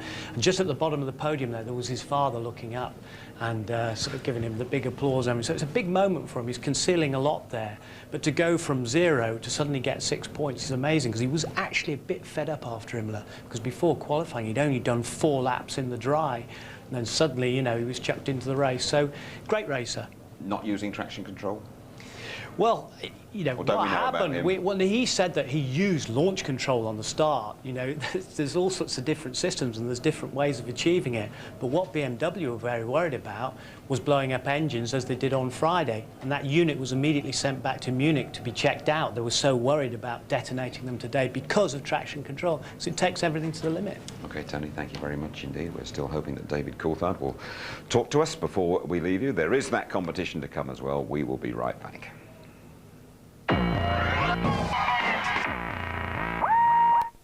You're back with us live at the Catalunya circuit close to Barcelona. David Coulthard had to start right from the back of the grid here. He battled through the field and got a couple of points. Absolutely delighted that he's joining us this afternoon. Well, David, quite a race for you, really. Do you see it as points gained or points lost? Well, obviously it's points gained in this situation. At the start, I went about initiating the launch control for the green flag lap in a slightly different way. But nonetheless, we're still trying to understand exactly why the engine stalled, because with the new software, there's all sorts of things that are supposed to allow the engine to cut out. So we're obviously a bit confused about that. And then obviously I got involved in the first corner. I got hit from the rear and then hit a car in front, and it was just turning into my worst nightmare. And when I saw Mika leading and I got into 6th place, I thought this is a great afternoon considering. And then obviously very disappointed for him not to get the win. Your team boss, Ron Dennis, talked about the possibility you might have had a bit of brain fade, David. Is that fair? Well, I think it's fair to say that Ron's probably had brain fade to make that comment without talking to me or the engineers first. OK, when you try to battle your way through the field, just give us your feelings about getting near to scoring a point here in Barcelona. I mean, how confident were you throughout the race that you were going to score? Well, from being at the very back and having to pit for a new nose, I thought I had very little chance at all of scoring points in this track. But you know, I just wanted to use it, if not as a way to score points, but as a way to really test the system and push myself. And I tried to do that the whole race, and thankfully I was able to get some points. Ferrari have said it is their lucky day today. Would you agree with that? Absolutely. I think this was Mika's day. He's always been very fast around this track. He deserved the victory, and I think the team did, so I'm very disappointed for that. A thought for you about your teammate Mika Häkkinen, what happened to him today, David? Well, obviously they're trying to understand. I believe it was something to do with the clutch rather than the engine, as was maybe first suspected. So they're trying to understand exactly what happened there. It might be a result of traction control. It could well just be one of those things. So obviously I didn't have that problem with my car. Okay, before you go, as you say, north of the border, Martin Brundle's in the studio. I'm sure he'd want to have a quick word with you, Martin. Hi, DC. Looking ahead, because that's all you can do after today. Clearly you've got Austria coming up and then Monte Carlo, some circuits you're very strong on. Manicourt, you dropped 8 points behind Michael Schumacher now. Do you think it's a turning point of the season, or do you think it's just a blip? No, I think it's very interesting, the fact that Michael, for whatever reason, wasn't very strong in the race, and this would have been a race that Mika should have won. You know, once we try and understand exactly what happened with our system, then clearly it could have been a race where it was another McLaren 1-2. So I really don't think that just because they've locked into this victory, it changes the season. It drops me back from him, and obviously you can't rely on him not finishing another Grand Prix, but that's the racing season. We'll learn from it as a team, and I obviously learned a lot today in coming through the field. Yeah, Michael had tyre vibration problems. I mean, I was lauding him for being so smart on keeping new tyres available for the race, but of course that's one of the downsides. You've never run those tyres, whether it turned on the rim or whether he lost some weights, but he was losing 7 seconds a lap. I couldn't really understand why he needed to back off so much with tyre vibration. Have you any idea? No, I'd be surprised if tyre vibration, as you're well aware, you know, might lose a second a lap just from visibility, but otherwise there's no risk involved with that. I think that what I heard was Rubens had a problem with the rear suspension, so maybe they were worried about something similar in his car and felt they had enough in hand to still finish second. And then obviously with Mika's problem, they've taken the 10 points. You might not be able to see it down there, David. We've got a great bit of action from you, overtaking Nick Heidfeld right at the end and securing your points. Just give us your feelings about that manoeuvre. Well, I was trying to set him up to make him slow through turn 12 and 13 so I could get the run on him. And thankfully, Benetton was in a situation that I saw Nick panic a little bit, try to carry too much speed into turn 13, and that gave me the opportunity. You know, what he should have done was held me up out of turn 11 and got the run on the Benetton down the straight, but thankfully he didn't, and I got the opportunity to overtake. Tough day for you, David. We appreciate you joining us and really giving us a terrific insight into your performance at the Spanish Grand Prix. Thanks very much indeed. Thank you. Okay, Tony, let's have a look at a couple of the other incidents in the race, shall we? Heinz-Harald Frentzen giving De La Rosa the old Spanish Archer elbow. I wondered if you were going to get that one in. Heinz-Harald Frentzen there, I mean, they both had different views, and we heard about them during the programme earlier on. I don't think that De La Rosa had much of a chance of getting out of the way. But look at it here, he hasn't seen him, or perhaps he hasn't looked properly in his mirrors, but it is Frentzen's corner, it's Frentzen's place, he's well ahead of there, so if you say it's anyone's to blame, I'm afraid it's Pedro, and it's a shame for him on his return to Grand Prix racing after 34 starts. They were all quite relaxed, both quite relaxed, there was no one really pointing at the other one. No, I think they said a racing incident, but I still maintain, I mean, Heinz-Harald just lost control of his car a bit, but it was a legitimate move, and Pedro should have given him more space, but as he clearly pointed out on ITV, he just didn't know he was there, basically. What did you make of Ralf Schumacher going off? Was this the old Ralf resurfacing? No, not at all, but I think, as David just elegantly pointed out, you can't really point a finger at the drivers until you've got the data and find out. That looked to me like a driving error. It's a tricky part of the racetrack. We saw several cars getting out of shape going into that corner, and I would hazard a guess it was a driving error, but no doubt they'll be having a good look at the data. I would say, actually, Martin, that's probably him thinking about being a father for the first time, which he found out a few days ago. Something's gone up there, isn't it? Absolutely, and getting engaged as well. Rubens Barrichello was running for quite a while in the first three. And, I mean, did the Ferrari mechanics not spot what was wrong with him? Was that the problem? Well, as Martin pointed out, I found that very, very strange myself, because, you know, you could see the car, sort of the front end of the car pointing up to the heavens, and there, as he runs wide, now, damage to the suspension may have occurred in there. There it is. There's the left front poking up into the air. But he's talking on the radio all the time, and they should have been watching the screens in the garage. They changed the wheel, they sent him out. Clearly wasn't going to go any further, and he came back in and retired. But I think there's something in this, as Martin was saying, more than just the vibration. I think they were worried about suspension. It could have been from heat. You know, it could have been from traction control, so much more vibration from traction control systems as well. Okay, just sum it all up for us finally, Martin, you. Well, thrilling race can sometimes be a bit tedious here, can't it? But it was a cat and mouse in the beginning. Both drivers, really. I mean, Häkkinen put a stint in, and we just at a crucial moment, it was Michael who started to fade away. We didn't spot it at first, and I'm still confused about his vibration problems, losing. Why didn't he call in for a new set of tyres? He had best part of a minute in hand over Montoya behind him, so a bit surprised at that one. They ran a lot of heat. It was a suspension problem that gave him the problem in Imola as well for Michael Schumacher, so a bit of a problem there showing up for Ferrari. Thanks, Martin. Now our competition. We're combining top-class European football with a visit to the Monaco Grand Prix. It's a once-in-a-lifetime chance to attend two of the world's greatest sporting events. The UEFA Champions League final, then the Monaco Grand Prix. It all starts on the 23rd of May with the climax of the European season at Milan's San Siro Stadium. Then on to Monte Carlo for the weekend with full hospitality for qualifying and the race. And two lucky winners will get a pair of tickets to both. What a week it's going to be. All you have to do is answer this simple question. Who was the last Englishman to win the Monaco Grand Prix? Was it A, Johnny Herbert, B, Nigel Mansell, or C, Graham Hill? A, Herbert, B, Mansell, C, Graham Hill. The number to call, 09065 811 811. 09065 811 811. These great prizes, by the way, courtesy of Foster's, sponsors of our ITV F1 website, and the very best of luck to you all. Nice mix of football and motor racing there. ITV Sport has some more exciting developments in the pipeline. Heart and soul of football. More from us here in Spain in our highlight show tonight, just after midnight. It's free as always, ITV2, 7 o'clock tomorrow night. Next stop for us is Austria on FA Cup final day. Qualifying just before midday, the build up to the race starting at 12:30 on the Sunday, and the highlights for you, as always, just before midnight on the Sunday evening. Well, there we are then. Michael Schumacher wins. With 188 miles gone, it looked as though Mika Häkkinen was going to win here again. Ferrari accept. This was their lucky day. From the whole team, bye-bye.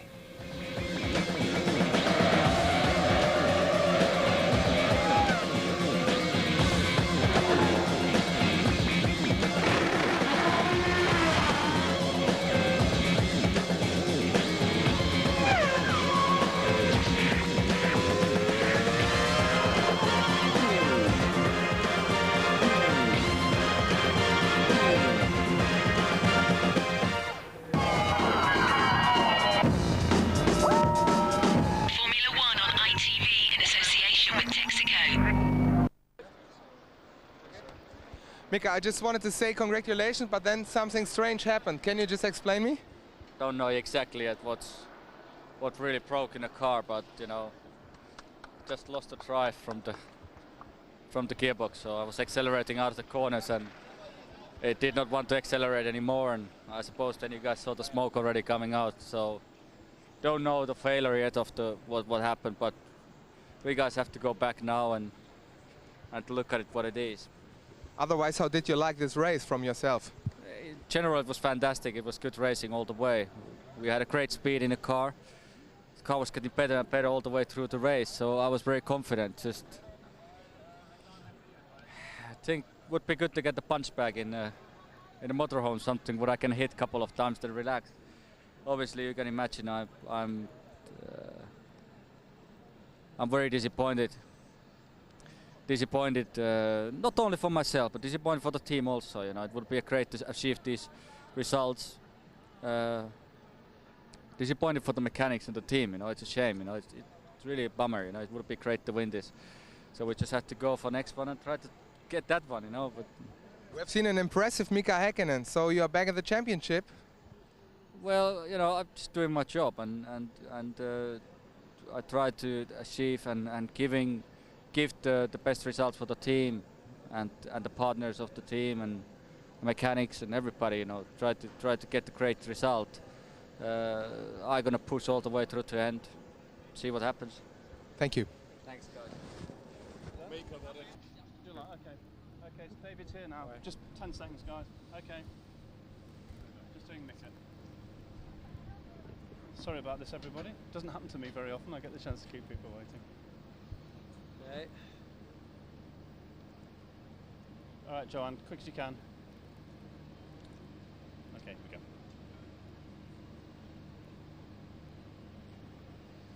Yeah, David Coulthard joining us live. Where do we start this afternoon? It was an incredible afternoon for you. Yeah, no, obviously not the perfect start to the race. When I initiated the start sequence for the green flag lap, I believe I did everything as normal, and we're trying to understand now.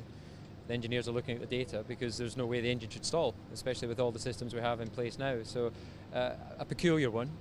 You know, everyone was shocked. When I looked across at them when the engine had stopped, you could see the disbelief because literally with the new electronics that should never happen. But anyway, then I had to start from the back, got involved at the first corner, got hit from the rear, which broke my floor and pushed me into another car and broke my wing. And then I thought, well, that's it, no points today. But thankfully I was able to benefit from other people's misfortune, and the car obviously was quick in race conditions, and I passed some people. And it would have been the perfect result had Mika got his just result, which would have been first. But nonetheless, I've still managed to get a couple of points. You could never expect it to have finished fifth. I mean, did you think like packing up and going home? I was pretty frustrated, disappointed, angry, all the emotions you can imagine, because I knew I had initiated things in the same way that we've been doing in the winter, and then you start to doubt, you know, did you do something different, because you know the system shouldn't be able to do that.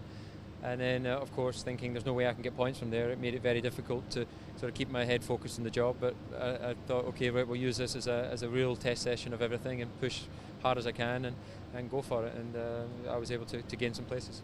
Real word of sympathy for your team. That just is the cruel. Yeah, it's terrible. I think that he fully deserved to win this Grand Prix today. He's been one of the quickest guys consistently around this track, and for it to happen so late in the race is always hard. And you know, as you saw Michael at the end there, you know, he takes this as a lucky win, and there's no question the real winner today was Mika. So McLaren right back in the championship. The evidence of what we've seen this weekend. Yeah, you know, the Ferrari was struggling obviously through the middle part of the race, and it could have quite easily been a McLaren 1-2. But it's the old scenario, you know, ifs and buts. We've just got to actually go out there and try and get the result in Austria. What does it mean for the championship duel against Michael? I think more points ahead from you.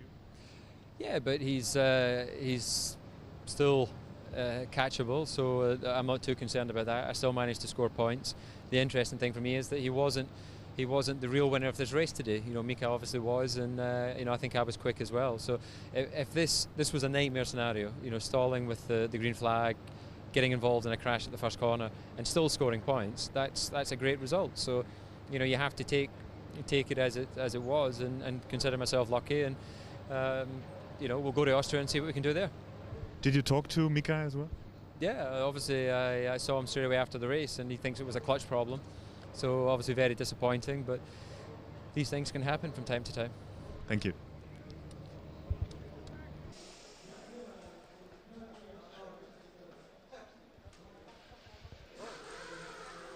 Jean Todt, Ross Brawn, all together? Together? Together? Jean Todt, Ross Brawn. Finally, it was a deserved victory. So what happened till the second pit stop with Mika Häkkinen when Michael was slowing a little bit down? Was there a problem? I mean, we had a problem with Rubens. Michael had probably a problem with a third set of tires, and I mean, we just asked him to keep this position. Ross, how was the heartbeat in the last laps? Yeah, a little bit. I mean, the race was going great until the second pit stop, and for whatever reason, the third set of tyres were no good at all. And Michael really struggled and was reporting a very big vibration. That's why he slowed up at the end, because we were scared something was going wrong. So I was really pleased with the way the car was in the race. It was consistent and everything was going fine. Then when we discovered Rubens had a problem, we told Michael to back off even more. So a bit fortunate, but we take our luck when we can. Ferrari and McLaren was in a world on their own. How is that from race to race? Well, I don't think Michelin are very competitive here, so Williams didn't join the party today, but I'm sure where they are, then they'll be in there as well. But McLaren have come back very well after the start of the season. And it's going to be a tough championship now. Last question, did you receive a letter from the FIA? About? I heard there was something from the FIA was given to your manager, to Stefano Domenicali. Something we have to worry about? I know, unfortunately Rubens speeded in the pit lane. When he came in with the suspension problem, he went too fast on the speed limit, so that was all. Okay, thanks. First finish and immediately on the podium. How do you do that? Pretty lucky, isn't it? No, not lucky. It proves that you know the job. Oh, thanks. You know, I think it's been really good. To be honest, I was a bit surprised. You know, when the race got on and I passed Jarno and then Ralph spun off and everything was looking quite good. And suddenly, you know, I started saving the tires a little bit, and Jack started catching me, and they said, you know, pick up the pace. As soon as I pick up the pace, you know, something happened to Rubens, and, you know, your P3 push. I'm like... A suspension problem with Rubens. Yeah, I couldn't believe it. I'm like, just... 3 years of hard work, and then the result comes. Yeah, that's great. It was a very important podium for the whole team, for Honda also. First since they came back to F1, and it was important to get there because the guys have been working really, really hard since '99, and even this season has started with a lot of troubles. It's been very difficult to accept, a lot of stress, and now that we got this podium under our belt, hopefully we can work better.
David Coulthard again, fastest lap of the race so far. Olivier Panis now trying to overtake Eddie Irvine for 9th place, got alongside, but had to drop back.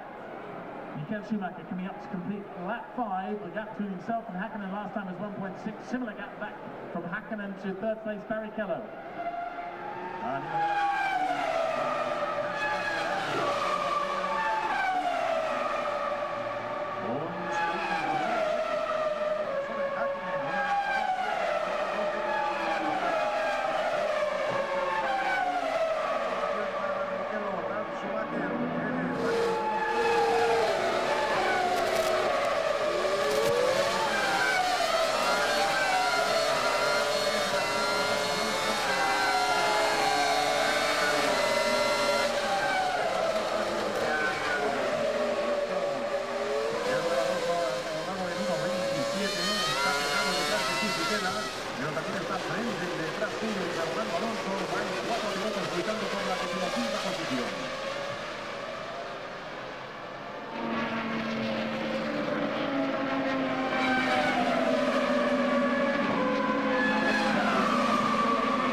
Just a fraction wide, lost just a little bit of momentum there, Olivier Panis, but he's really trying hard to overtake the Jaguar ahead of him, of Eddie Irvine in 9th place. Animals dos parlaris ja.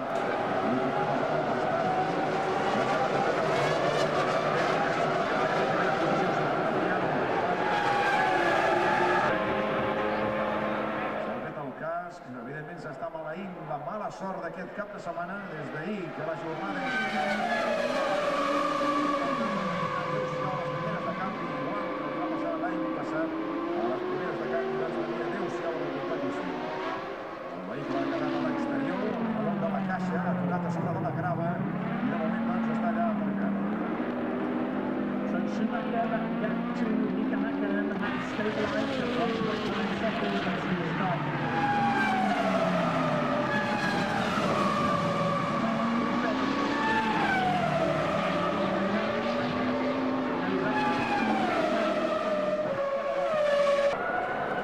Pas bon. Et on a le petit défaut.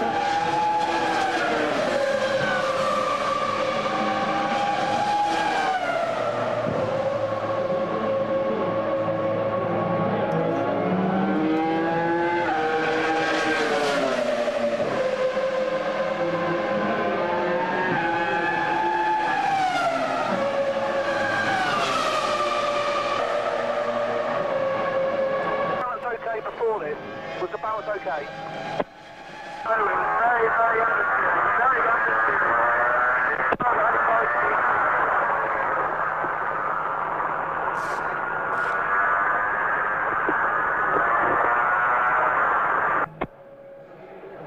Okay, can we go up on the front flap, please? Up. 1 hole front flap should be maximum. Try 2.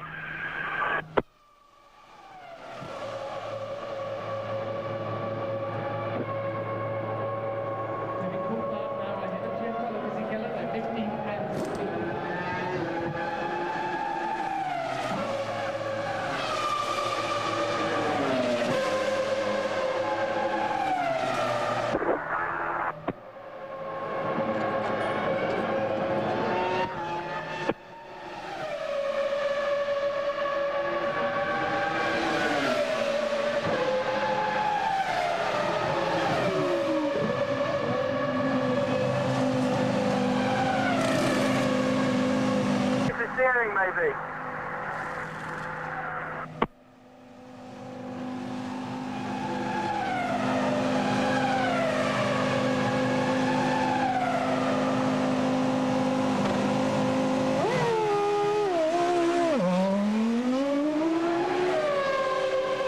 Okay, mate, we're gonna check these tyres over. I'll give you a little bit more front flap. We'll check these tyres over and get back to you.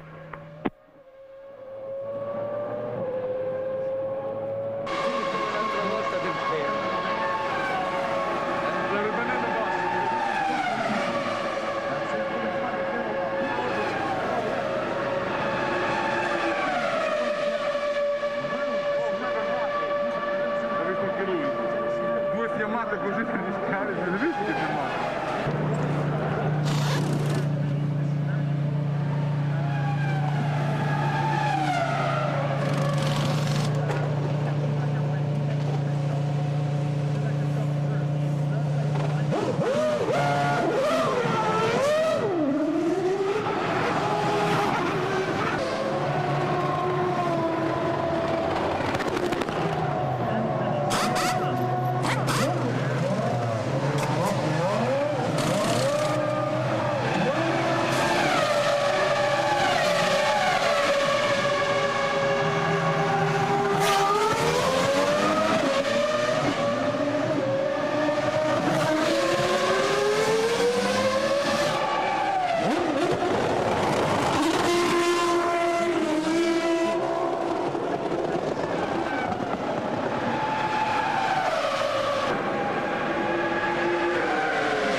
Mattia.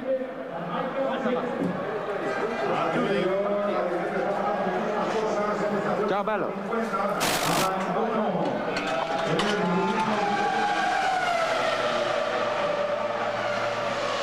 Eddie Irvine looked like quite a competitive race to the end there. What happened? I think we ran out of oil. We have an oil. I think we have an oil leak somewhere, and ran out of oil. Lots of battles. Do you enjoy it? No, because the battles were going the wrong way. People were pressurising me. I prefer it the other way around, but I don't think we could have done a better race for what we had. We just need to make the car quicker. And launch control worked? Sorry? Launch control worked? It was very good. Yeah, the guy, whoever did the launch control strategy did a very good start today. Thanks very much.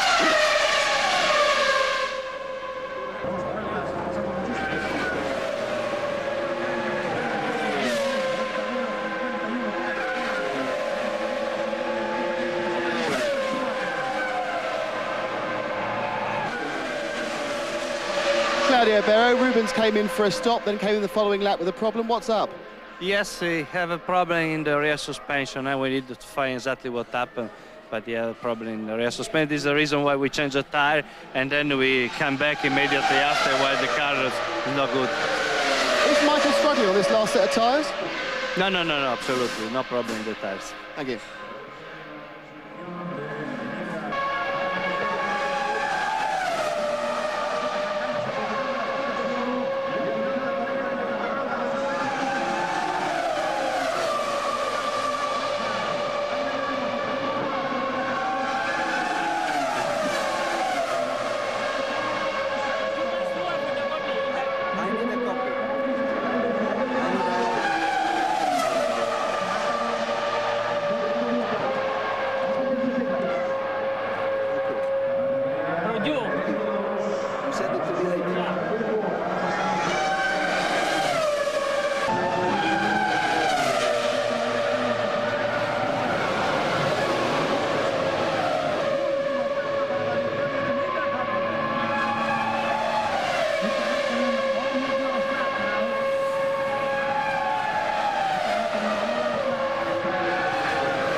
Huge vibration, and that's why I slowed down, because I was afraid I have a tire which is delaminating or something going quite wrong.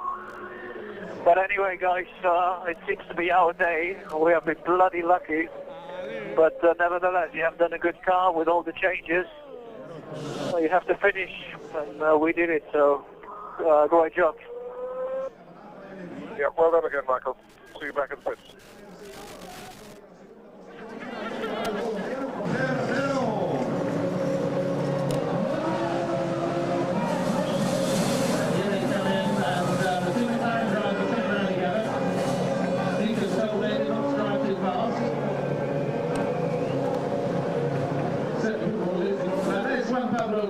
Well done to him. Jack Villeneuve in third place. This is quite a roster we're going to have. Estamos viendo a Mika Häkkinen sentado en el vehículo de Demi Coulthard. Él está llevando dirección aquí a Pitlane. Ahora entra por Pitlane. El aplauso de todo este público, no tan solo dedicado como no a Mika Schumacher, que se lleva la victoria. El aplauso también y más que se destina para Mika Häkkinen, que estamos viendo cómo se acerca ya el Pitlane. Le da ya la zona de control. El aplauso para Mika Häkkinen. Junto con Demi Coulthard, que finalmente ha quedado quinto.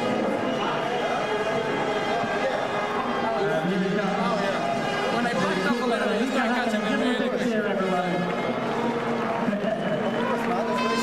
Thanks very much to the chauffeur.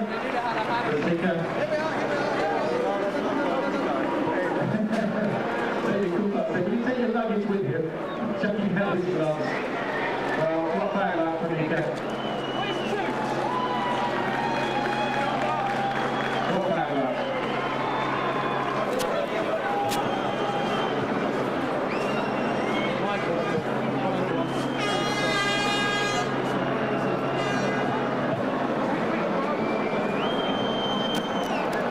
Mika Schumacher running over to commiserate with Mika Häkkinen.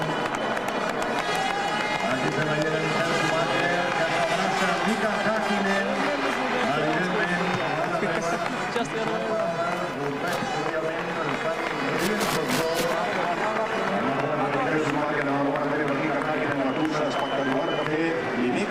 y Michael Schumacher, que se apaga por podio. All right. So Mika Schumacher coming up to the pen.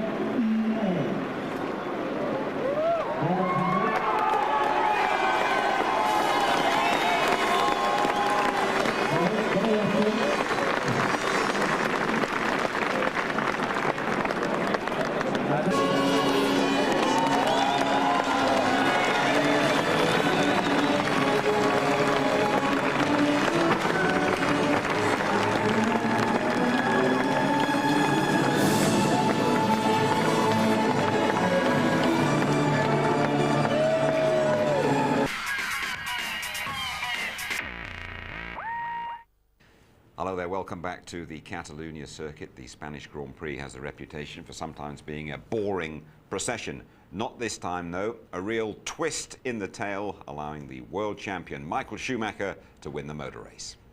That's the way it goes. I remember, I think it was '93 in Monte Carlo. I was leading the race by a good amount of time, and I had to retire in first position. That's the way, unfortunately, racing can sometimes be. I feel very sorry for Mika. He's done a great job and a great race. It was a good fight, good battle. It's a shame to see him then losing it in the last lap. It's super disappointing. I mean, God damn it, you know, Jesus, you know, could it be fantastic, fantastic finish for me here. You know, it was going so easy, and I didn't even have to push. I was just more or less cruising, you know, short shifting, braking early, accelerating gently, but it just didn't work out this time for me over here, you know. I had a big vibration and a big problem with my last set of tire. Obviously, I don't know what is the reason for this.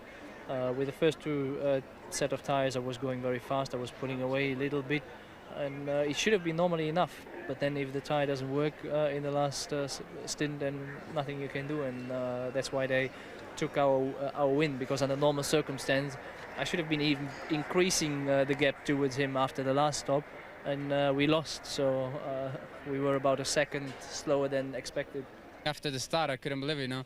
I crossed the line the first lap and I look up on the board and I'm like, ooh, P6, that's pretty good. And then, you know, Jarno was a bit quicker than me at the beginning of the stint, then I start catching Ralph as well, and, you know, at that point I thought, you know, we could be quite competitive for the end of the race. And, you know, everything started turning our way, and I thought, oh, that's a change. I'm very pleased. It was a hard race. The car was really hard to drive, but I could drive it aggressively and push till the end. It wasn't quick enough, though. Juan Pablo finished in front of us, but at least we're on the podium, and that's great. The team really needed it. Okay, then confirmation of the result in Spain, all 10 points to Michael Schumacher. Juan Pablo Montoya getting 6 more for Williams. Jacques Villeneuve back on the podium.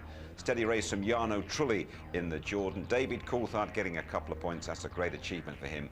And Sauber still scoring pretty well with Nick Heidfeld. And Michael Schumacher has gone clear at the top of the Drivers' Championship after 5 rounds. He is 8 clear of the Scot. David Coulthard, Rubens Barrichello 3rd, pushed by Ralf Schumacher. Heidfeld in 5th place, and Jarno Trulli is 6th. Okay then, Tony Jardine, I can't remember seeing a more dramatic finish to a Grand Prix. I think you mentioned it before in 97 was Damon Hill. He was leading in the Arrows, and then on the last lap it all went wrong in the hydraulics and he smoked his way around to second, but he lost the lead dramatically to Jacques Villeneuve in that race. And here we go, the smoke grey McLaren, unfortunately, and some would say the jammy red Ferrari, but here we are, the very last lap. What a bitter pill to swallow. I mean, this is absolutely awful. I mean, the team was stunned by this. Look at the crowd. Part of the Ferrari supporters jumping up and down. The rest of them stunned by this and silenced by it. But Häkkinen took it extremely well, I have to say. But deep down, what do you feel it will do to Mika Häkkinen's psyche, this? Yes, it will knock him a little bit, but what he'll be thinking about was how good the car was here, how the improvements that they've made in the car, how good it was in qualifying, how good it was in the race, how well they did with strategy to get ahead of Ferrari. That will really encouraging him. They were already encouraged by Coulthard's performances in the first 4 races, so I think the team will get stronger and stronger. What do you make of what happened to David Coulthard today after all those problems at the start of the Grand Prix? I think it's very tough, but we've got to remember, you know, he scored points in every race now. Now, we suspect, we don't know, that he was going to try and do a non-traction control start, and whatever he selected or whatever happened on these new gizmos, something stalled it. The electronics guys were all around. He had to start from the back of the grid we saw there. Then he got involved in the first corner instant. He got bashed from behind. He lost the wing. He had to come in for a new nose cone. So he could have won, he could have got in 2nd place without this added pit stop for a new nose cone as well. Traction control to blame for what happened to him at the start? I think big significant story today, Jim, of traction control. It causes stress on all the components, not just to the drivers and the engineers and the technicians, but all the parts get vibration, they get hot, and you've seen this manifested, I think, in blow-ups, in hydraulic failures, etc. And I think it's affected the Ferrari not as badly as the McLaren. Well, you mentioned the Ferrari there. In commentary, Martin Brundle said Barrichello has a problem, he's got to come in, and he did come in. They sent him straight back out again. I found that quite bizarre, to be honest, because, you know, Rubens had been across the gravel and, you know, the suspension was broken, but the car was like a drunken duck.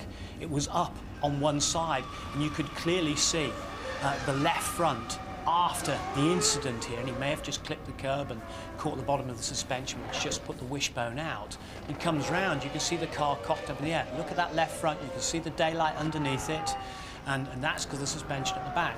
Now, they'd have been watching all on the television, yet when he came in, they gave him a new tyre and sent him back out, and he came back in that next lap to retire because of the suspension failure. Again, that may have been the heat contributed to it as well. They might have said to Michael, right, watch it, just cool it, because we've got a lot of heat in the components. The sensors are going into sort of red overdrive. Just going back to our British World Championship contender, Coulthard, it's a long while since he started from right at the back of a grid. He fought his way through, and right at the end, a really good overtaking manoeuvre from him to take Nick Heidfeld and get his points. Jim, I hope people don't think we're biased, but I mean, we're just beating the drum for Britain and supporting the Brit. Great Scotsman here, and it's fantastic that out of all that misery that he's had, that he can come back from the back like that. and still get a couple of points and still be well in contention. And I feel very strongly about supporting him in the championship because it's for Britain and he's doing a great job. Good camaraderie among the drivers after all the dramas. Teammates Häkkinen and Coulthard involved, and then Michael Schumacher making his point really with Häkkinen. Yeah, this is great. It's a racing spirit there, and that's very reminiscent of Mansell picking up Senna at 91. I think it was in Silverstone, gave him a lift back on his side pod, and those guys are always duelling. Those guys are duelling, although they're in the same team. But, you know, David felt genuinely very, very sorry indeed for Mika, gave him that sympathetic support on his side pod. Yeah, I mean, Schumacher has his critics, but he showed his sporting values here today, and he actually said he was lucky in Barcelona. He's got a lot of sympathy in him. He's a very caring bloke, actually, Michael Schumacher. He is a very nice bloke. It's very difficult to get to know him, of course, and he does have a very hard exterior. But he's sympathising with a fellow racer. He knew he had it in the bag. He's just felt the compunction going on and said, sorry, mate, hard luck. Right, Tony, thanks very much indeed. Next port of call is Austria, the A1 ring in a couple of weeks' time. That is Cup final day. We're with you at 5 to midday on the Saturday morning for qualifying. The race live from 12:30 on the Sunday, and highlights as always just before midnight. High drama right at the end of the Spanish Grand Prix. Then Michael Schumacher lucks in with 10 points. All our sympathies are with Mika Häkkinen. Good night.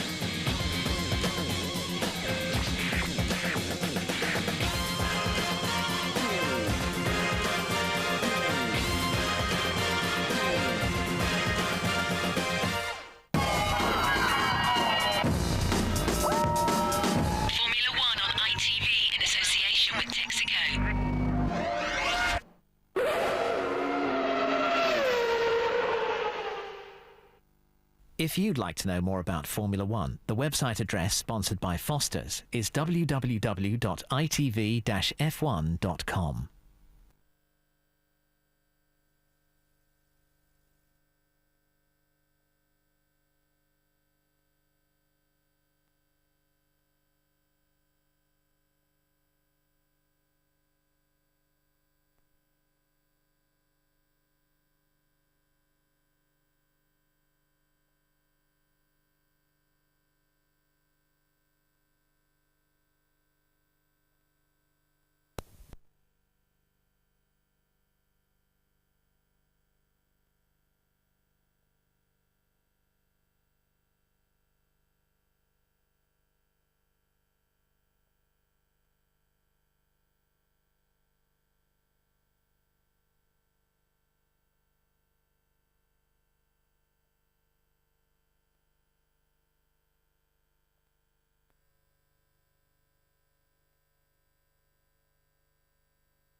Welcome back to Automag, and welcome back once more to Barcelona, where all things traction were under discussion. Of course, traction control returned officially to Formula One for the Spanish Grand Prix weekend, and we asked a few leading lights what they thought. It makes it easier for the driver to get the maximum drive potential out of the tyres.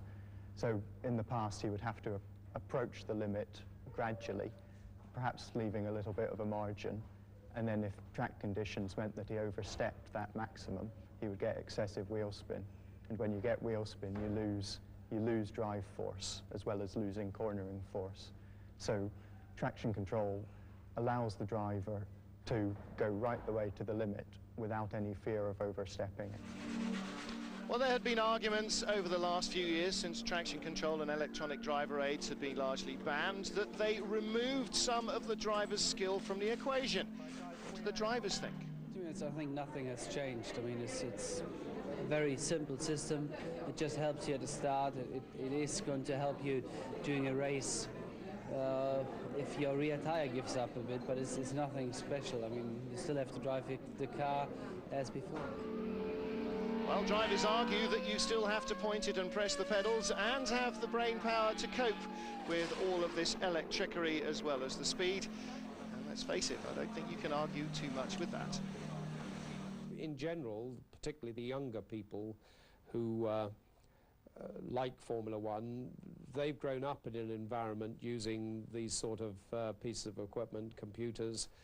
It's not strange to them, and so you'll definitely see the older journalists saying, isn't this terrible, isn't this awful, it's not as it used to be. But I think for the younger generation, I don't think there's anything strange to them about using capability of electronics and software where it can do a better job than the human can. Dichotomy perhaps for Patrick Head, because he loves drivers who race, but being a chief engineer, he loves technology that makes his cars faster. Tricky choice. Obviously there is no choice. If traction control is back, everybody's gone for it to do the best job they possibly can. And once Pandora's box of electronics was opened in the mid-80s, it was never realistically shut effectively. Well, the results from Barcelona were a very disappointing set of results for the McLaren team, and particularly for Mika Häkkinen, who lost a comfortable lead on the very final lap. Michael Schumacher, the championship leader now from David Coulthard, 36-28, with Ferrari's Rubens Barrichello in third, and Ralf Schumacher looking strong as ever, despite the slight changes to the cars, in fourth place. And the BMW Williams team in third spot in the manufacturer's points. Jordan Honda in fourth place, the better of the Honda rivals, Jordan and BAR. Ferrari, though, still comfortably leading the Constructors' Championship. And away they go. This will be the end.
et celle de l'an dernier. Good morning, Heinz-Harald. Now tell us, what are the main differences between last year's Jordans and this year's car? Well, the differences to this year with our car is that the car is easier to drive. It's less critical than last year, and as well as it is more reliable. Last year, this time of the race, this time of the year, we were struggling a lot with our gearbox, but so far we didn't have any problems with our car. Ça doivent être améliorés. What areas of the car should be improved? Well, for winning races, we need to improve the chassis a little bit more. In my opinion, we need a little bit more dynamic downforce. As well, on the engine side, Honda has built a very good engine so far, but it seems to me that some other teams has got a little bit more power. So we are working flat out on both sides. Alors, des améliorations à apporter au niveau du châssis, principal difference in this relationship with Honda as opposed to Mugen. Yeah, of course. I mean, it's a very big boost for us, for motivation, that we have Honda with us on board, and Honda is doing everything really to support us with good engines. And for us, as a team, it supported us incredibly to improve our development at the car. Alors, Heinz-Harald Frentzen qui dit, bien sûr, est bien réelle ou si elle est surtout amplifiée par les médias. Is there a real battle, Heinz-Harald, between the Honda teams, BAR and Jordan, or is it something mainly amplified by the media? Of course. I mean, the media are very supporting about a challenge in between us. But of course, it is a challenge, not only beating a McLaren or Ferrari one day, as well as beating the other teams. And I think BR is one of our strong competitors, is there, and it's as well competitive on the track, as you see, maybe. Alors, il dit évidemment que les médias, vous le savez, est-ce que Heinz-Harald Frentzen croit que les pilotes jouent un peu plus dur sur la piste? We have seen some controversial incidents on the track this season. As a veteran, do you think that drivers play a little bit more dirty during a race? No, I don't think so. I mean, generally what happened with Rubens, he went a little bit over the top for the few races, jumping off the German drivers a bit, jumping off the track. But generally, I don't think a lot of changes going on in Formula One, and generally accidents you will see also in future. Alors, il a dit non, je ne crois pas que les pilotes jouent plus que de remporter la victoire strictement. Is winning a race has become these days the only fun thing in Formula One? Well, that's my motivation, really. I want to win races with Jordan. My target is not really running around, cruising around and running in midfield. And that's why I'm pushing very hard and working and try to make Jordan as well as a winner this year. Alors, gagner avec Jordan est sa principale motivation. Mon objectif, bien sûr, n'est pas d'être un figurant et de me balader au milieu. Alors, je vais lui demander s'il croit toujours que le manufacturier japonais peut gagner cette guerre des pneumatiques. Heinz-Harald, you've been somewhat critical of Bridgestone lately. Do you think that they can win this new tire war that we see this season? Well, generally I have to support Bridgestone in respect of their delivering or supporting various teams, McLaren, Ferrari and us and other teams, compared to Michelin, which is only supporting the Williams team. Of course, Bridgestone has to fulfill, really to support both teams, even if, for example, Ferrari has got a different requirements for setting up the car or different requirements for developing the Bridgestone tires. McLaren also has got a different opinion on that, and it's very difficult for Bridgestone to make a tire which fits on every car. Generally, they have to make up their mind later this season if Michelin with BMW and Williams going to be a contender for the championship, for winning the World Championship. I think Bridgestone have to decide in which direction they go. Either they go with McLaren or with Ferrari. Alors, il explique finalement on the return of electronics, mainly traction control. Well, I think, to be honest, I don't like traction control, and I don't like the thing as well that we have a launch control in future. It's all automatically, and it takes a lot of a lot of work off the driver, and I think as well it could make racing a little bit more boring, because traction control doesn't allow any mistakes going out of the corner, and so overtaking is going to be more of an issue or more difficult. Alors Heinz-Harald Frentzen dit qu'il